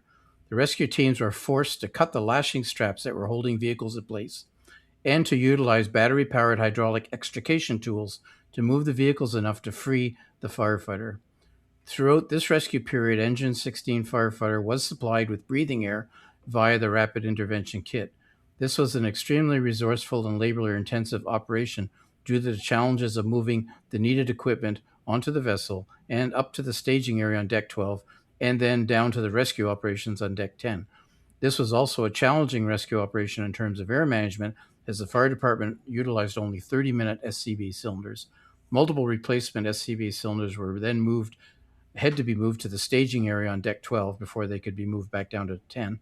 The fire department's mobile cascade was out of service during the incident, so it wasn't available. Keep in mind also that this is done in a very hot environment, a smoky environment, and with zero visibility except for possibly what you might make out close up with a flashlight. So extremely challenging. Crane or something to pull all the cylinders up to Deck 12 rather than hauling them up the ladder wells. Can you imagine? Yeah, they don't really say how they did it, but No. They might have done ropes over the side. I don't know. Anyway, during this period, the fire department focused all of its personnel and resources towards the rescue of Engine 16 firefighter Akabu. It did not carry out any further firefighting operations anywhere else on the vessel. This is so typical of a firefighter mayday. Basically, it becomes the focus of the operation, and a lot of other things will slide. We've seen that before in other operations. It's not unexpected, which is why it's so important to not become a casualty yourself if you can. Anyway, while there was no active fire on Deck 10, the fire was continuing to grow on Deck 11. Deck 11 is directly above Deck 10. It's just steel between the two, so the heat was transmitting to 11 head already. So at 2249 hours, there was an attempt to place a fire department aerial ladder up to Deck 12 to facilitate the removal of the missing firefighters once they've been recovered. At 2254 hours, based on the Mayday calls, Chief 1 self-dispatched and arrived on scene. Chief 1 reported to Deck 3, which is at the entry area where the ramp is, and there he spoke with Deputy Chief 1. Chief 1 doesn't assume command. He leaves it in the hands of Deputy 1. At 2306 hours, the vessel's crew members discover that the fire was rapidly developing on Deck 11. Remember, Deck 11's got a ramp that's wide open up to Deck 12, right? And Deck 12 is where they're doing their staging. So things are getting bad up there. And because the fire is rapidly developing on Deck 11, this is leading to vehicle fires reigniting on Deck 12. So although they're in an open-air deck on 12, the deck is full of cars. Anyway, the crew members are continuing with their boundary layer cooling, so they're spraying water on the steel, and with fire suppression activities as necessary. So the boundary cooling is resulting in water pooling on the deck of Deck 12, which then begins to boil and to produce steam to the point where personnel are starting to sustain burns. This forces firefighters on Deck 12 to seek refuge in locations out of the water, including taking shelter in or on top of vehicles stored there. Can you picture that? No, in your mind, on a ship, in the dark, on top of vehicles so you didn't get burned by the water that's pooling around your feet. And so you're on Deck 12. Things are becoming untenable. There's a fire on Deck 11. How did these guys get to Deck 12? They went up a blind stairwell to Deck 11, walked across Deck 11, went up a ramp to Deck 12. So how did they get back down? No kidding. Unbelievable. At 2317 hours, the vessel's captain discusses the option for discharging the carbon dioxide fire suppression system one more time into Zone C, which is Decks 6 through 11, right? And he has this conversation with Deputy 1 and Chief 1. Deputy 1 decides not to allow the discharge out of fears that it would negatively impact the search and rescue operations. They're working in an IDLH atmosphere and they're going to flood it totally with carbon dioxide, which is take no prisoners, right? Like you're not going to be breathing smoke, you just can't breathe at all. So he decides either one, that's unsafe. it's already an IDLH environment, so adding Yeah. carbon dioxide to it could only help. Yeah, but it's it certainly raises the ante. Based on the inability of using the ladder to reach deck 12, I presume it was too short because you're talking Probably. well over 100 feet off the dock, plus angling outwards. So probably just wasn't enough. They needed one of those 300-foot Brontos, I guess, What or do they something. call those? Yeah, Brontos. Nice and Brontos. tall, Don't big tall tell one. Don't tell Paul that. They need a blue card too. Yeah. And the coming challenge of removing the missing firefighters from deck 10, they then decide that a technical rope rescue operation was warranted. So they're considering lowering the rescued firefighters on a rope operation down the side of the vessel past decks that are on fire. So Just they're it doesn't say considering that. It doesn't say in the report here, but I just want to add so people know at 2317 is also when a second alarm was transmitted, which brought 2 more engines, 2 more ladders, and 1 more battalion chief to the call. Okay. Of course, they're not there at this time, but they're coming, right? Because we said already that everybody is now focused on rescuing Akabu because he's the only guy they've found at this point. So at 23:13 hours, now keep in mind this incident happened at 2100 hours, so we're 2 hours and 13 minutes into the incident. Chief 1 contacts dispatch and requests the response of mutual aid resources, which includes the Urban Area Security Initiative, which is a large rescue co-op, and coming from a neighboring fire department. Chief 1 also requests a second rescue vehicle for rapid intervention, so he's beefing up the RAT. Based on this call, the rescue companies that made up in the UASI rescue, that's a mouthful, along with their incident management team, begin responding to the incident. So they're going to support these teams. Hey. Sorry, we had to make a shout out for the incident management team. That's yeah. Well, you're responding resources to an incident that's obviously bogging down because of Maydays. So they're going to send a support team along with the resources. That's a smart move. Anyway, a third alarm was then dispatched at 23:18 hours for additional personnel and resources to support the search and rescue operations. And this includes now Engine 18, Ladder 6, Ladder 7, Battalion Chief 3. I don't know if there's any battalion chiefs left working in the city. 1 maybe, Doug, eh? And at 23:35 hours, Chief 1 requests an update on the responding UASI rescues, and dispatch advises that the mutual aid resources from the 2 fire departments were responding. So that's happening. Chief 1 requested the response of a rescue for an additional mutual aid fire department. So another rescue. I think we're up to about 5 rescues at this point. Following this request, the first mutual aid resources are beginning to arrive on scene and are reporting to staging, which would be near the roll-on, roll-off ramp at the rear. I remember from the media reports, FDNY responded as one of the mutual aid resources. Whether they were called or they just went. Not yet. Oh, not yet. Okay. No. So the UASI, I think is how they call it, UASI. It's a mouthful. And if you're familiar at all with this geography in New Jersey here, it's across the river from New York City. And like in the span of Manhattan, which is all one city, there's like 10 different cities on the New Jersey side. So the task force is a rescue company coming from Elizabeth, New Jersey, Jersey City, North Hudson Regional, Bayonne, Hoboken, Patterson, Hackensack, Morristown, Middlesex, and the Port Authority Police Rescue Truck. Wow. So that would be a full response, or that was what responded? That's what I found. Another website that was updating this call as it was happening. These people wrote it on the form, and that's what they said the USAR task force was. Some of them also sent a chief. Elizabeth, which I think is like the next town next to Newark, sent an engine, a ladder, and a chief. The rest of them just sent a rescue truck and a chief. And most of these departments, like I know Patterson, for example, has Rescue 2, which is their everyday rescue truck. Sorry, just whacked my mic. And they also have what they call Rescue 1, which is a completely different rescue truck just for this task force. So they have another truck that's just ready to go, so they can leave their like run of the mill rescue in service and take another truck. So it's a pretty good system they have set up there, where they can just like at the drop of a hat be like, I need the USAR task force, and they get 10 rescue trucks coming. Yeah. Well, it's good that they pushed the button, and obviously Newark was in trouble. At 23:36 hours,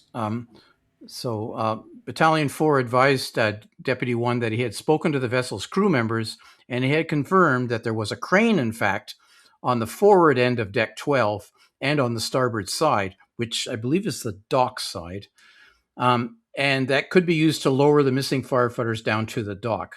At 23:41 hours, the first arriving mutual aid rescue company was sent to deck 10 to assist with the rescue operations.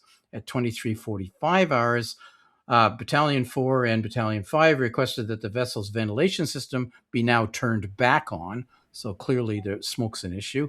The intent was to remove smoke and heat from deck 10 in aid of the search and rescue operations. Remember, there's still another firefighter missing at this point. Yeah, I don't know where he is. Probably why they didn't want to do the carbon dioxide is because there's a firefighter who's probably not on air anymore in that area. I guess that's the only thing they would be. Yeah, you're really working the percentages that he's with us. Yeah. Anyway, the vessel captain contacted the chief engineer, that'd be the vessel's chief engineer, and advised him to reopen the dampers and to restart the ventilation fans. Battalion 5 also had a hatchway in the front or the bow part of deck 11 on the starboard side opened. While these efforts did initially improve the smoke and heat conditions on deck 10, they ultimately fed fresh air to deck 11, where there was a fire going, and which rapidly intensified and spread the fire. So it was a mixed blessing, right? Wow. So at 23:47 hours, Deputy 1 confirmed the plan to use the crane to transport the firefighters, and at 23:49 hours, confirmed that there was indeed a fire on deck 11. Pretty sure there was no SOP for using that crane. So they would have been doing some improvising. Yeah. Sorry I didn't put the elapsed time instead of the actual times in here because it is getting a little monotonous. Anyway, at 23:50 to 23:55, they did a par again, and everybody parred out with the exception of the missing crews. At 23:57, Battalion 4 advised Deputy 1 that the crane was ready for ops and that the Engine 16 firefighter Akabu was freed from between the vehicles around 23:58 hours. So this is a couple hours well after, 2.5 hours almost after he went missing. So not good. And he was immediately carried up the ladder well. Have you ever tried to carry an unconscious person up a ladder well? Yeah. Oh my goodness. Difficult. That is a job. This was a labor-intensive process and took approximately 10 minutes. 10 minutes to take him up one deck from 10 to 11 and then carry him out the ramp. The labor-intensive process. When Engine 16 firefighter reached deck 12, he was placed in the bed of a truck to avoid the scalding water that was pooling on the deck. EMS crews who were there had been forward staged onto deck 12, and they attempted life-saving procedures. At 00:16 hours, which is just after midnight, right? A mayday was called by Engine 10 for firefighters with the mutual aid rescue in the port ladder well at deck 9. So these guys are going up in the mutual aid crew, and they had run out of air, and they were suffering from smoke inhalation. Remember, they'd opened the vents again, right? So a member of another mutual aid rescue then responding to the mayday and began evacuating the firefighters down that port stairwell. This mayday confusion was caused for the deputy. He got confused about this because when it was cleared, as some on-scene personnel believed that when the mayday was cleared that they'd actually found the lost firefighter, but that was not so. It was the mutual aid crew that they had rescued. Anyway, at 00:20 hours, calls were made by Battalion 5 to shut down the exhaust system again. The exhaust fans were discharging smoke directly out onto deck 12, which was then impacting all firefighters that were staging and operating there. Man, they just couldn't win on that, eh? At deck 12, they got boiling water and now smoke. Yeah, and they're standing on top of cars. Wow. The vessel's crew members responded to these calls and shut the exhaust system down. At 00:30 hours, the UASI, how do you pronounce that? Doug, you'd suggested there's a pronunciation. I think it's like UASI or something like that. Okay, like UASI, rescue group. Like I said, it's just a tongue twister. Anyway, the UASI rescue group requested assistance from an additional mutual aid fire department that had specialized personnel and equipment for technical rescue and marine vessel fires. We're going to get some hate mail on me not pronouncing that. Who would that fire department be? That could be Huh? FDNY. Can we please have someone who knows what they're doing? No kidding. But like, I think it's easy for them to, like I say, push the button and get the UASI group coming. It's not as easy to push the button and get FDNY coming out of New York City, across the river to a different state. All that stuff is all. Yeah, you got to get some chief higher stuff, political right? Yeah. people. But the UASI, group, this is not a shore-based marine firefighting unit per se. I wouldn't say that's not the reason they brought them in. They brought them in to help with a Mayday rescue, right? Yeah. They're still And thinking so- it's a high rise. So one of the crews, they put them in a ladder well and send them up, and they get overcome halfway up. It's not their environment, right? Which is fundamentally the problem with this whole thing. It's not the environment that the firefighters are familiar with, and that's challenging. It was the UASI group that requested assistance from FDNY. So probably their incident management team said, "Hang on a minute, we got a different way to attack this." Yeah, Oh. Send us somebody who's done this before. Right. At 00:45 hours, anyway, firefighters carried Engine 16 firefighter, who is Akabo, across deck 12 to the starboard side of the vessel and placed him in a Stokes basket. The vessel's crew members used the vessel's provision crane, which is provision meaning moving stuff provided on board, to lower the Engine 16 firefighter down to the pier, where he was transported by EMS to the hospital. But unfortunately, he was, as we expect, pronounced deceased on arrival. You want me to do ladder 4? Or you want to do it? Yeah, there's a whole other search procedure for the other guy. If you like that, Doug. Yeah, Doug, well, I can go do for it. All right. Search for the ladder 4 firefighter who was operating with Engine 16. They both went missing at the same place. So 00:49 hours, the search continued for the missing ladder 4 firefighter. DC-1 sent companies to the port and starboard ladder wells to search for possible areas of refuge. At 00:52 hours, DC-1 ordered all companies off of the vessel to regroup. So 01:01 hours, BC-1, Battalion 1 advised Deputy 1 that all personnel were off of decks 10, 11, and 12.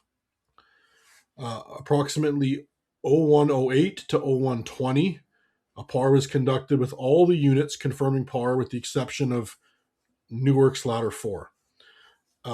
01:14 hours, it was decided that the UASI rescue companies would serve as a rescue branch under the overall incident command. A UASI rescue branch command post was established on the dock, and they began organizing the arriving UASI rescues, ensuring that they were all issued UASI portable radios for common communications. They ensured that the companies, when possible, were using 60-minute SCBA cylinders. They also ensured that the personnel entered the vessel with search ropes. At approximately 01:15 hours, a mutual aid fireboat arrived on scene and stood by next to the vessel, which I think was an FDNY Marine unit. 01:27 hours, the first UASI rescue companies entered the vessel with a rescue operations chief and proceeded via the port ladder well to the deck 8, where a new staging area was established. So they decided to go under the fire instead of on top of the fire to do their staging. Yeah, kind of high-rise tactics there. They were tired of boiling water, so they decided to go under the heat. From 01:30 to 01:45, the vessel crew unsuccessfully attempted to use several different mechanical or physical techniques to close the watertight door on deck 12. The crew members also continued to perform boundary cooling on deck 12 as the fire on deck 11 gained intensity. From approximately 01:43 to 48, the first UASI search operation occurred on deck 10 for the missing ladder 4 firefighter. Throughout this search, rescue companies were staged as the Rapid Intervention Company on deck 8. Rescue companies were able to search approximately 100 feet into deck 10. From approximately 01:48 to 58, the second UASI search operation deployed 2 rope search lines, one closer to the port side and one closer to the starboard side. The search ropes were deployed approximately 150 to 200 feet or 45 to 60 meters, making it to the midpoint of the deck. At the end of their search, an explosion occurred above them on deck 11, blowing debris down onto deck 10. After hearing the explosion, they evacuated deck 10. Throughout the first two search operations, there were no signs of the latter four firefighters' location. At this point, the UASI search operations had covered approximately the rear or stern half of deck 10. Throughout these search operations, the fire was burning on deck 11, pushing heat and smoke down onto deck 10.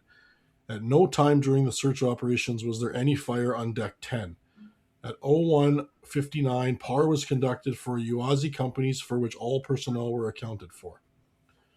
So at some time in here now, FDNY has been asked to come. They've come. They brought like five or a bunch of companies, a chief officer.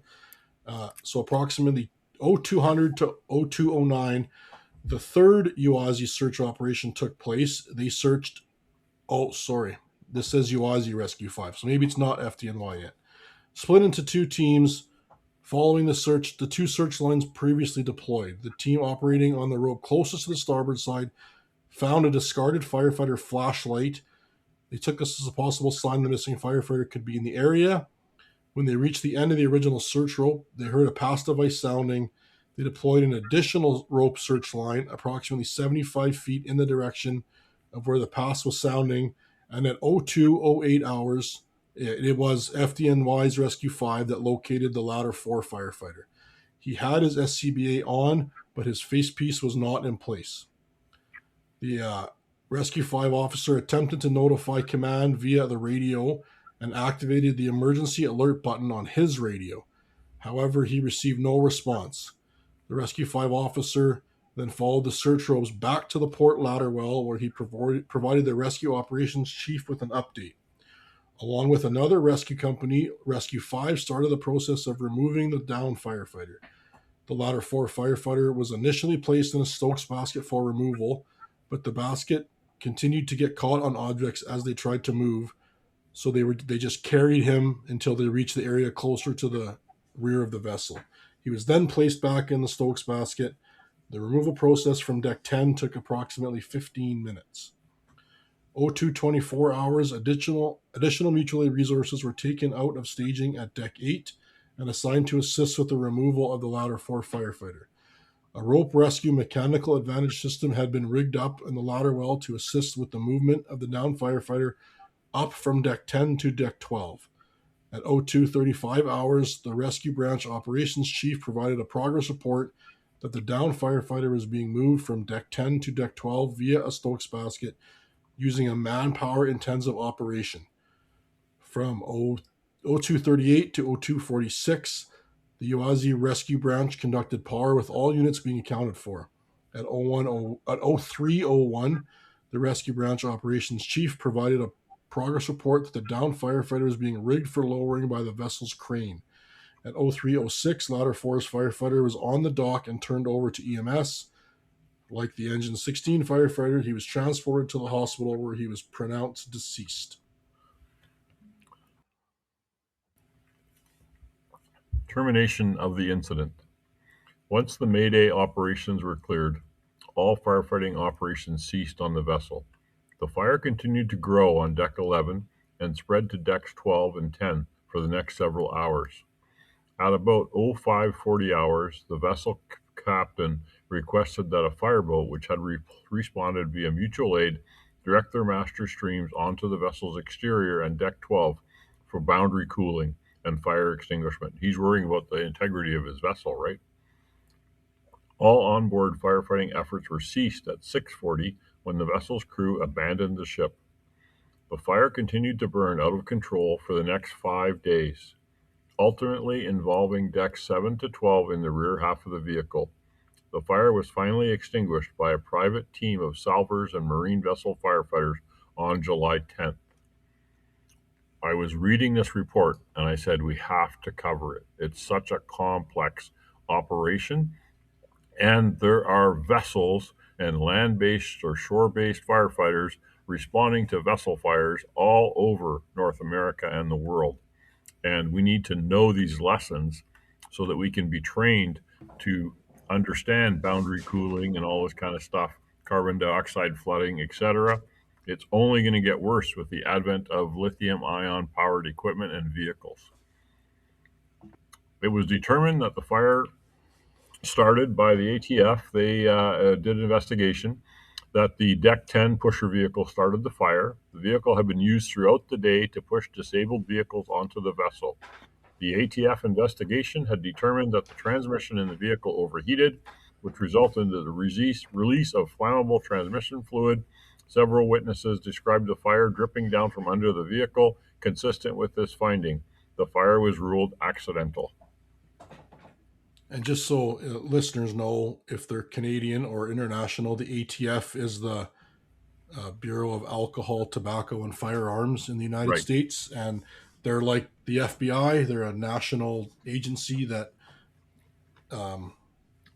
investigates fires and other whatever that are big and national concern. Yeah, they were big in the hose failure death investigation. Well, more than that, a vessel is a federal responsibility, federally regulated. So that's why it's federally investigated. The recommendations. Recommendation 1.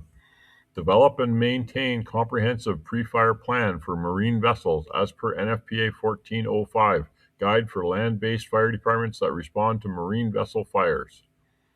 The discussion was that the responding fire department did not have a pre-fire plan for marine vessel fires. These types of fires are among the most difficult to extinguish and represent a high-hazard, low-frequency type event. Good old Gordon Graham. You were watching him with your students today, Dennis. A comprehensive pre-fire plan is critical to prepare for handling these emergencies. NFPA 1405 recommends fire departments develop pre-fire plans for marine vessel fires. These plans are intended to be reviewed and available for use for each fire alarm responding unit. Specific pre-fire plans focus on target hazards and provide specific information on the vessel's characteristics, hazards, and systems.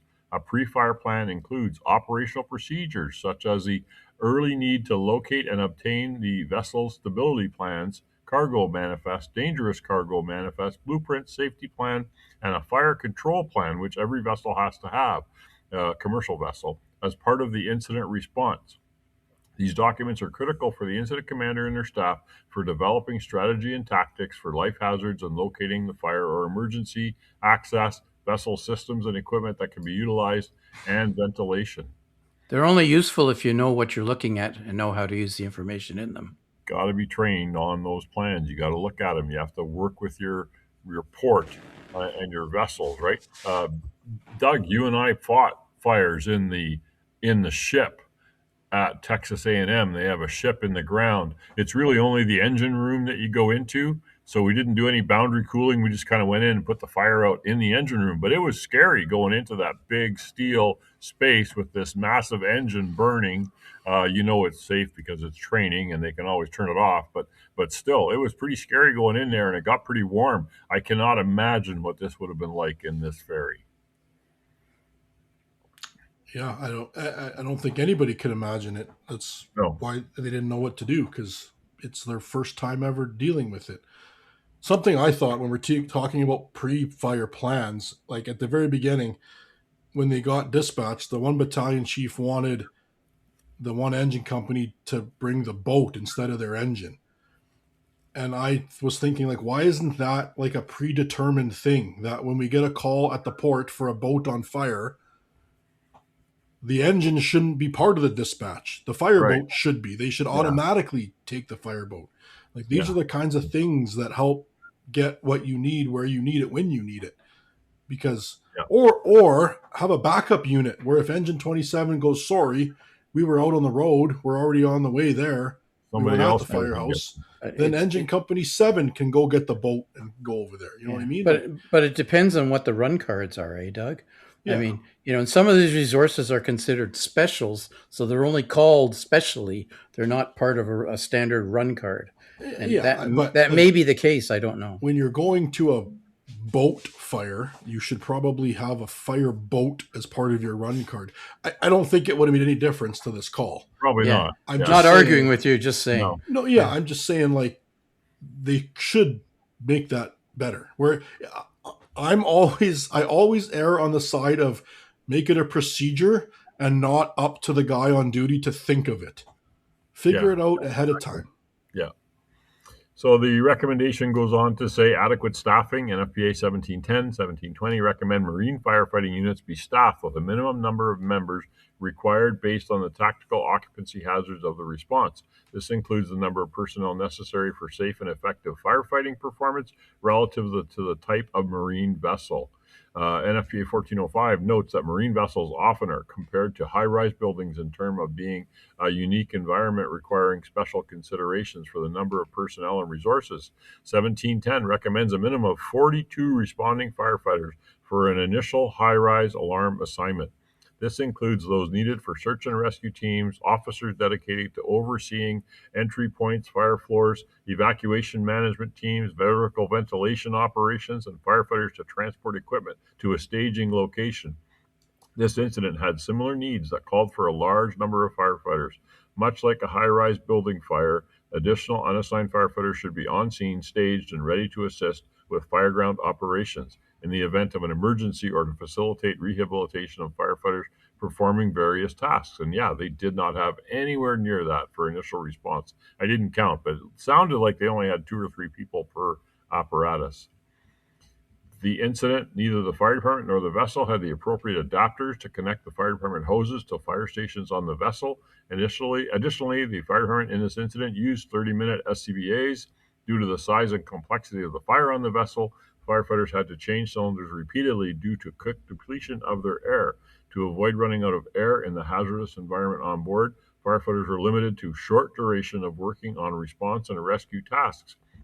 The need for additional SCBA cylinders was further compounded by the process of having to transport cylinders from the fire apparatus onto the pier, onto the vessel, and then to the equipment staging location, which was 12 decks up. For marine vessel fires, fire departments should use a mobile cascade system to supply and fill SCBA cylinders at emergency incidents. You can't tell me that in Newark, New Jersey, there's not another mobile SCBA within 20 minutes of you. Like, there's no way, because Elizabeth and Hoboken, all those places have all the money in the world for their rescue trucks. You can't tell me they don't have a cascade. But you got to call them. Well, and you have to have compatible equipment.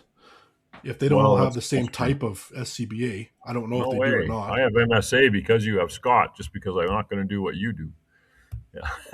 Well, that's part of it, but the real reason is I have MSA because they charged me less than Scott did when I went out for bid. Oh, those darn salesmen.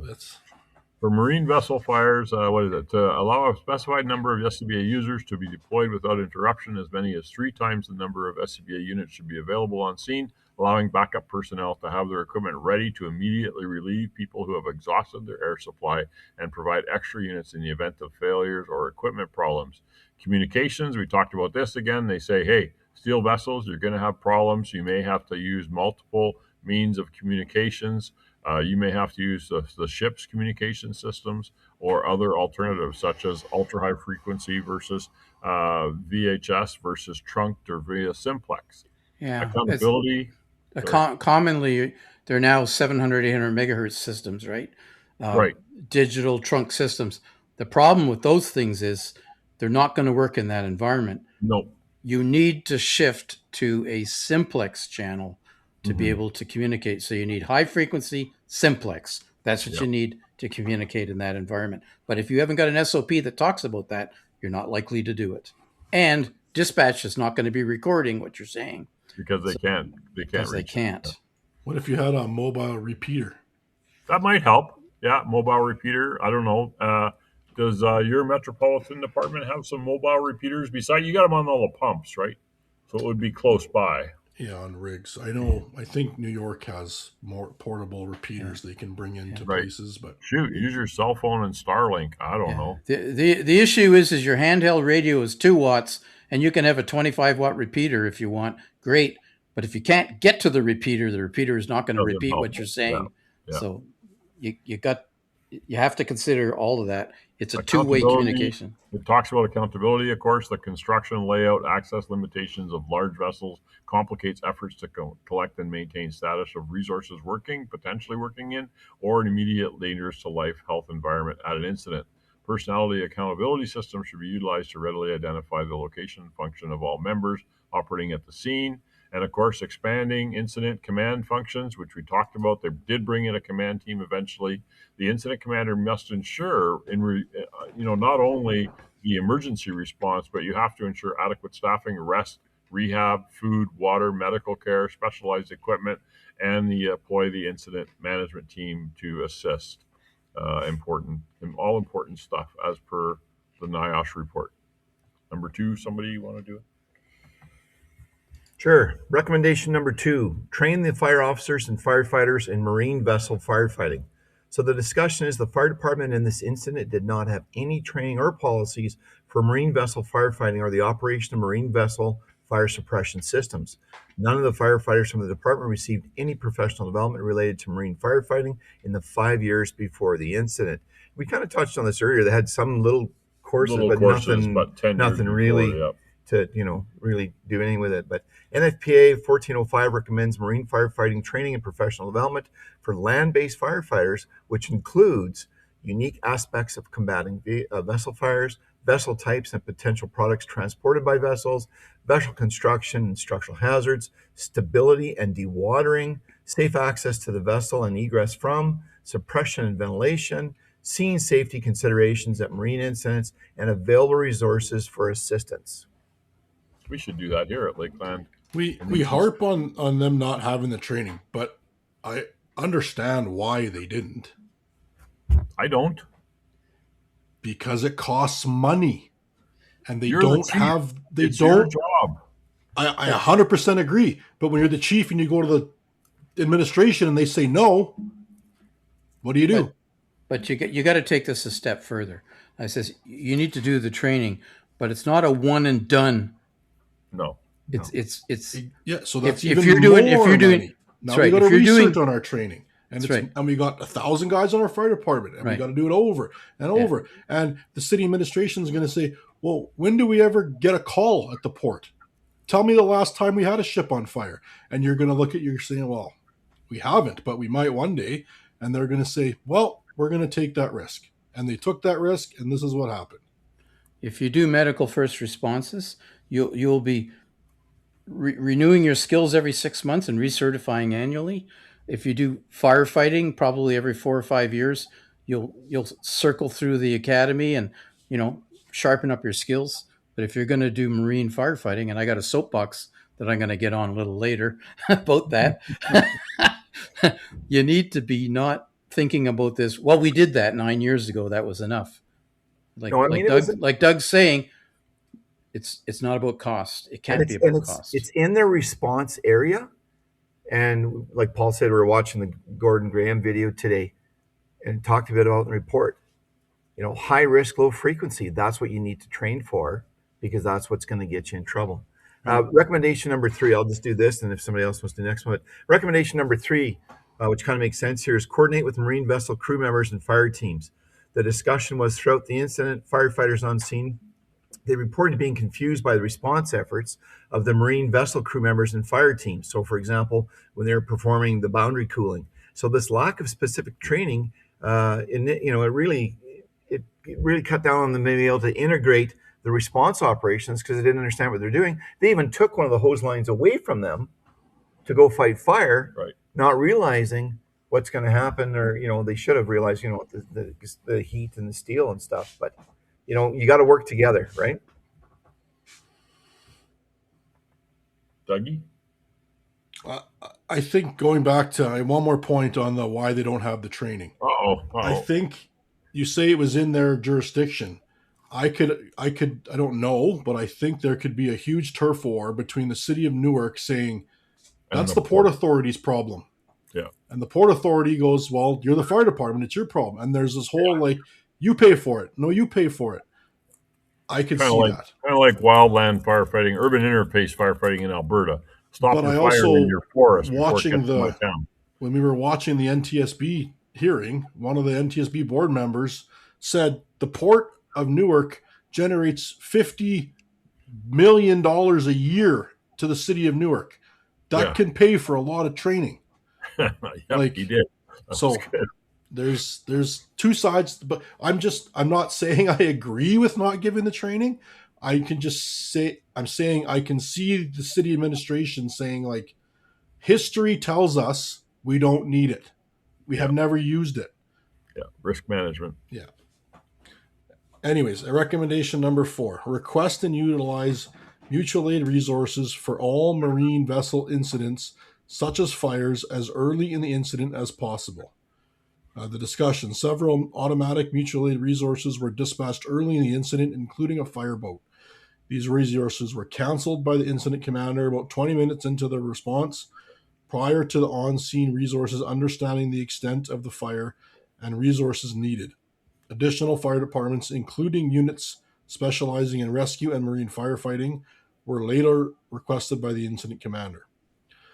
Adequate resources and staffing levels are necessary at an incident scene to accomplish stabilization tasks and be available for unexpected emergencies. The first arriving fire department unit should perform a size-up of the marine vessel fire and use this to determine if more assistance in the form of additional alarms or specialized resources may be needed. Mutual aid agreements between different fire departments provide a mean of assistance, including resources and staffing levels when personnel resources are insufficient. These mutual aid resources are often dispatched for immediate joint response on first alarms as part of a communication center's dispatch protocol. Requesting mutual aid resources early allows for adequate resources and staffing levels before a critical need arises. Mutual aid resources can also provide specialized resources based on the unique variables of the incident. For example, the mobile cascade unit for the fire department was out of service on the day of the incident. Recognizing the special consideration for air supply, a mutual aid mobile cascade could have been requested by the incident commander to support the logistics need. I would go a step further and say, when the Newark air cascade is out of service, you tell whoever's next door, hey, when we get a fire, you're coming right off the bat.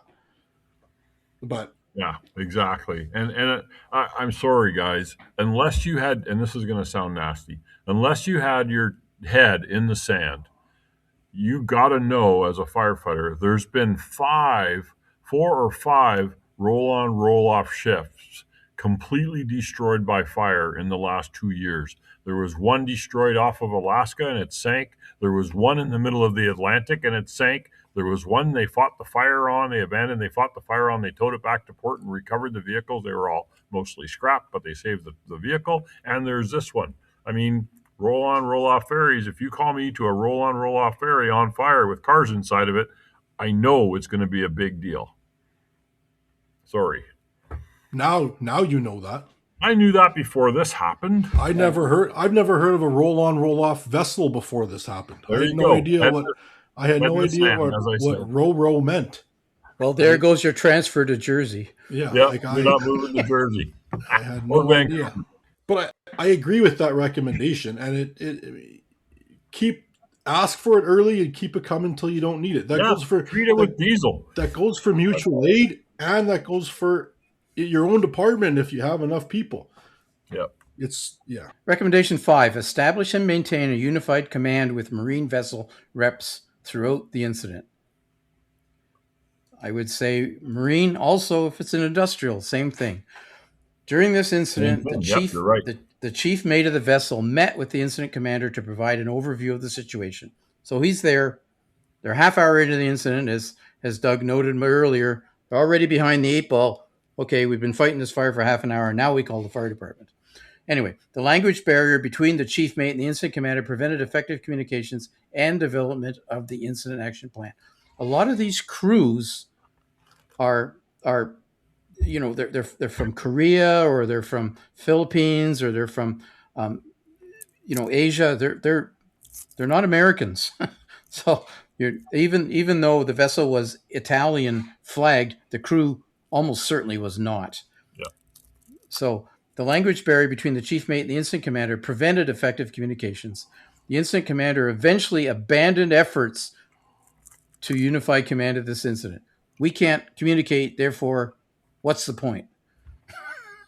This inhibited information sharing and tactics coordination on things like the general arrangement on each deck, fire suppression system functions, and potential effects for changing tactics on existing hazards.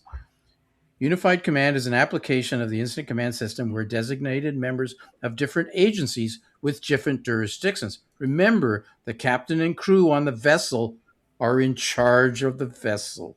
The firefighters actually probably were not in charge of the vessel, even Yep. though they're there firefighting, and or the need to combine disciplines collectively to participate in managing an incident as an integrated team. The members establish a common set of objectives, let's agree, strategies, let's agree, and who's doing what, and address multi-agency or multi-jurisdictional priorities. One of the priorities for the crew is let's not sink the vessel. One of the priorities for the fire department might be pour as much water into the thing as you can. So those are conflicting priorities, just an example I'm giving you. Anyway, this type of command structure, integrated command, allows agencies with different functional authorities and responsibilities to perform integrated incident operations without losing individual agency responsibility, authority, or accountability. You can look, NFP 1550, talks about these types of command and how they should work. Unified command is often utilized for complex incidents, should be, which involve multiple jurisdictions, agencies, or functional responsibilities. One of the most common challenges associated with marine firefighting are language barriers. As I mentioned, most of the crews are, I'll use the term foreign, don't speak English. As identified in this incident, crews of the marine vessel may not speak the preferred language of the port of call. If this situation exists, it can significantly complicate information sharing and coordination. But you could use automatic direct translation between languages, like there's some Google apps and so forth, but that doesn't always generate or guarantee understanding. You may get the words, but you may not get the point. Yeah. So NFPA 1405 recommends that pre-plans for marine areas should include lists of interpreters who are always available to assist with communications. These crews interface with people on shore all the time. Yeah. They get their services and so forth. There's people who can talk to them.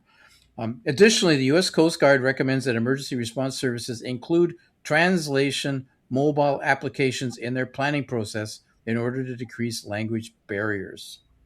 Seems obvious, but if you don't pre-plan, you don't think of these things. Amazing. So this incident, because it was on a ship, the National Transportation Safety Board did an inquiry and investigation and a report. They have a whole bunch, by the way, of reports overdue from a whole bunch of other ship accidents that they're trying to plow through with all the airplane crashes and everything else that's going on. But I really do like the NTSB reports and stuff like that, and I follow them and I watch some of them on YouTube. Great education about all kinds of stuff. Not all of these apply to the firefighting effort, though, eh? No, so we'll just quickly go over them. Safety recommendation. Here's one to the IAFF, International Association of Fire Chiefs, and the National Volunteer Fire Council. Advise your members to the circumstances of the Grand Costa d'Avario, that's the name of the ship, fire, and encourage those members that may respond to marine vessel fires to identify any gaps in their training for marine vessel fires and familiarize themselves with available resources such as NFPA firefighting standards. That's one of the recommendations. The other recommendation to the ports of America and American Maritime Services, develop policies for fire and emergencies on board vessels.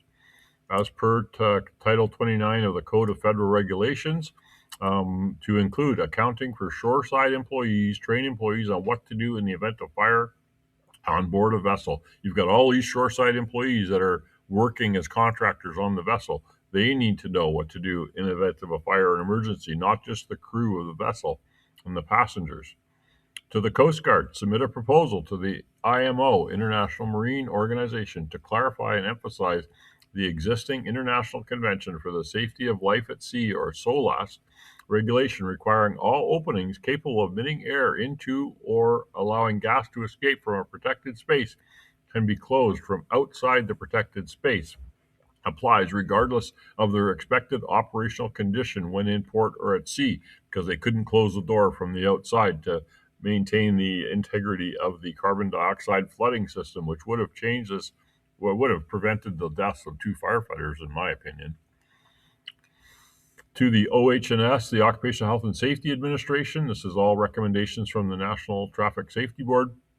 Inform your field personnel and circumstances of the Grand Costa de Vario fire and provide guidance to assist Occupational Health and Safety Administration compliance in the proper enforcement of emergency procedures at marine terminals, including longshoring operations to assure safe and healthy working conditions. And they really had a problem with this Jeep that they were using, commercial, regular, off-the-shelf commercial consumer vehicle to do industrial tasks. It wasn't an industrial truck.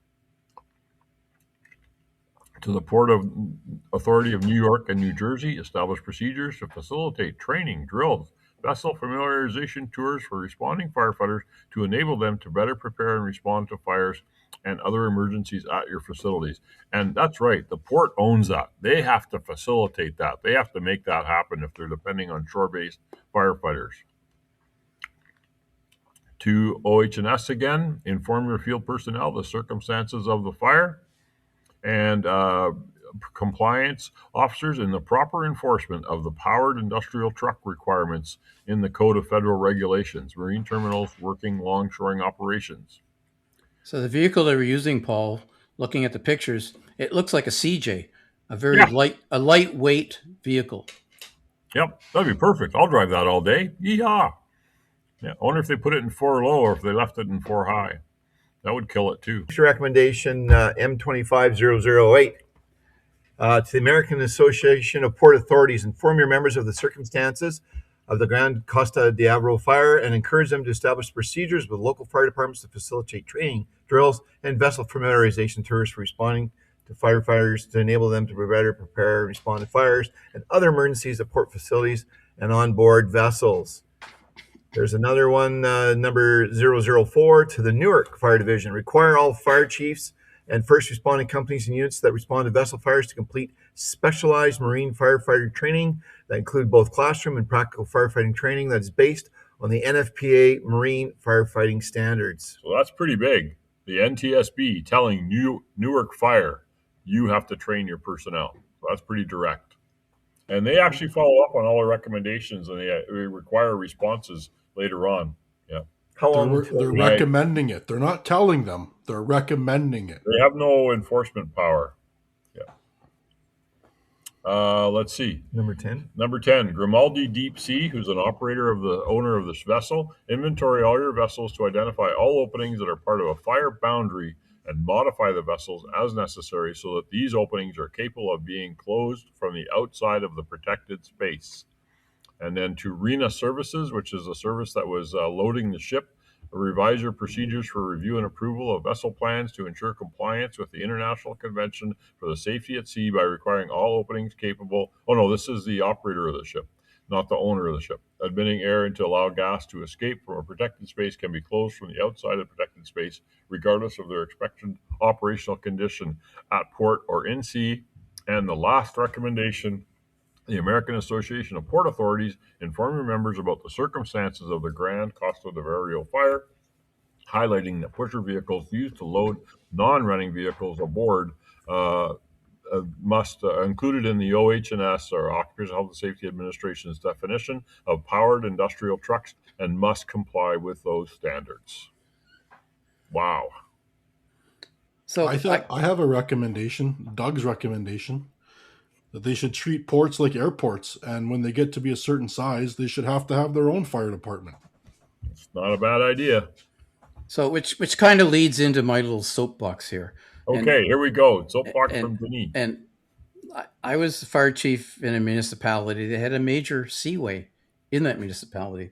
And what you saw in this incident was something that I feared happening in my fire department. And we took steps to make sure we didn't get in that situation. But one of the questions you have to ask yourself is, why, as a municipal fire department, are you doing marine firefighting? Why are you doing marine firefighting? Why are you considering it? There are many considerations that you should review before getting into that area. It says, for instance, are the ships in federal or international waters? If they are, then what is your authority to respond there? Indeed, what is your duty to respond there? Generally speaking, if you've got Coast Guard and in international waters, there's basically nobody. It's the law of the sea. So do you have a responsibility and a duty to respond there? However, are the ships actually in municipal waters, such as a municipal harbor? And you could have a lot of municipal harbors like marinas and so forth where you don't have ro-ro ships, but you could have other vessels that are equally dangerous. You could have excursion vessels, you could have small ferries. If that's the case, if it's a municipal harbor, then maybe ships are part of your municipal responsibilities, and your municipality who owns the harbor and owns the fire department has expectations that you do shipboard firefighting or at least some protection. Maybe you're involved that way. Maybe ships are in an area that's governed by a port commission, which was this particular case. In that case, the area is actually not municipal territory. It's a private and or public corporation that's separate from the municipality. The municipality may have shares in it, may have some ownership, but it's a separate corporation. That's why they're called port authorities. They have special rules. So in that case, what is your responsibility as a municipal fire department? And what powers do you have to address a fire in that case? A fire on shore, you can walk in to a building on a fire on shore. I am the fire department, you have a fire, I'm in charge. And there's all kinds of legislation that supports that, at least in Canada, and I think in most of the US. If it's a municipal, public or private corporation like a port authority, that's not a same situation. So why are you involved in marine firefighting? You got to kind of ask yourself that. Some ports are international corporate waters. And I'll give you an example, the St. Lawrence Seaway. So the St. Lawrence Seaway is owned by a corporation jointly owned by the US and Canadian governments. It's kind of an international corporation. It's neither Canadian nor American. It's considered international waterway. And portions of the seaway are port authorities and portions are not. They're just the seaway. So if that's the case, it's definitely not a municipality, even though it may run right through your municipality or alongside your municipality. So anything that happens in that seaway is actually part of the international corporation's responsibility. It is possible, for instance, though, for a municipal fire department to have a fire protection agreement with a port and or a seaway, but you can't have an agreement if the ship's in national or international waters. If it's a municipality, you couldn't have an agreement to do fire protection in those cases. And there's a similar thing operates with water rescues. So normally, if you're a municipality and you're doing water rescue, you could do nearshore rescue, but you don't do offshore rescue. When you do offshore rescue, you fall under the jurisdiction of Coast Guard or possibly federal search and rescue, so something different. Anyway, but if you do have an agreement to provide protection in a corporation, a port corporation, then you have obligations that go along with that. And the people you contract with, there'd be obligations on both sides. So if you're going to have a negotiation, you better be smart about it. If you have obligations to provide fire protection services because you have an agreement, you should never do it without, then you have an obligation to do it properly, which means adequate staffing, pre-planning, equipment training, and adequate support. I think that goes to anything you do in the fire service. If you're doing it, do it right. Now, so if you don't do any of those things, there are risks. If you decide you're going to respond and you don't have the proper authority or a proper agreement, or indeed without adequate preparation, as was the case in this incident. So what are some of those risks? We saw in this incident what some of the risks are. Fatalities, you don't necessarily understand what you're dealing with. There's easy ways to do things and there's bad ways. Do you remember the Grand Camp explosion, which was the ammonium nitrate in Texas City, Texas, where the land-based firefighters got there and they decided we're going to put live steam into the hold and that'll put the fire out by snuffing it. And they created a bomb by doing that. That's an example. But I'll give you another direct example. A neighboring fire department to the one that I was in was also in the Seaway, and there was a fire on a cargo vessel. And they undertook to fight the fire on that cargo vessel from the shore because it was a canal not too wide. And so they started pouring firefighting foam on the vessel. Well, the firefighting foam washed off the vessel and landed in the Seaway. and they were charged with polluting a federal waterway. Yep. So that's a risk. Other risks could include sinking the vessel. Yep. You might upset the stability in the vessel and sink the vessel. You might thereby disable the seaway and or block the port. Going to be a big lawsuit over that one. You'd also have a lawsuit by the ship's owner, perhaps, because you didn't follow the firefighting plan, which probably did not include sinking the vessel. That's what the Tacoma Fire Department's going through right now. They're being sued by the vessel owners for not following the vessel firefighting plan, and they did it their way and wrecked the vessel. There's a famous fire that happened in the New York Port Authority on a vessel called the Normandy. I did a podcast about that. They flooded it, and it sank at the pier. It tipped on rolled over on its side and sank. I did a podcast on that one for Beyond the Breakers. You should listen to it. It's really good. Anyway, so those are some of the risks. Also, you're risking your firefighting personnel, putting them in situations. We had a situation where my firefighters, before I got there, they fought a fire in a vessel, and they were probably lucky to survive it. But anyway, so there's risks to the people thinking that you're in the fire protection resource. There's risks that people think you are the fire protection resource when in fact you are not really that. So you need to be very clear if you are not providing fire protection services. And like I said, do it right. Okay. So that wraps up another episode. I'm just doing a quick Instagram. We can do a reel saying that episode 101, which is the Newark, New Jersey 2023 double line of duty death in July. We have an episode. We just finished recording it. I couldn't figure out how to record the whole thing, so this is just a little reel to introduce it. That will be publishing that shortly. Thank you very much for Denis and Doug and Dennis and I. We're on location at the fire school in Vermilion Emergency Training Center, just wrapping up a marathon 2-hour podcast about the Newark, New Jersey incident, which was an unbelievable story. Like when I was reading it, I was just going, oh my goodness. So it's worth a listen, folks. All right, guys. Thanks, everybody. All right. Good? I'm going to bed. Yeah. Thanks, everybody. We're going to go get supper.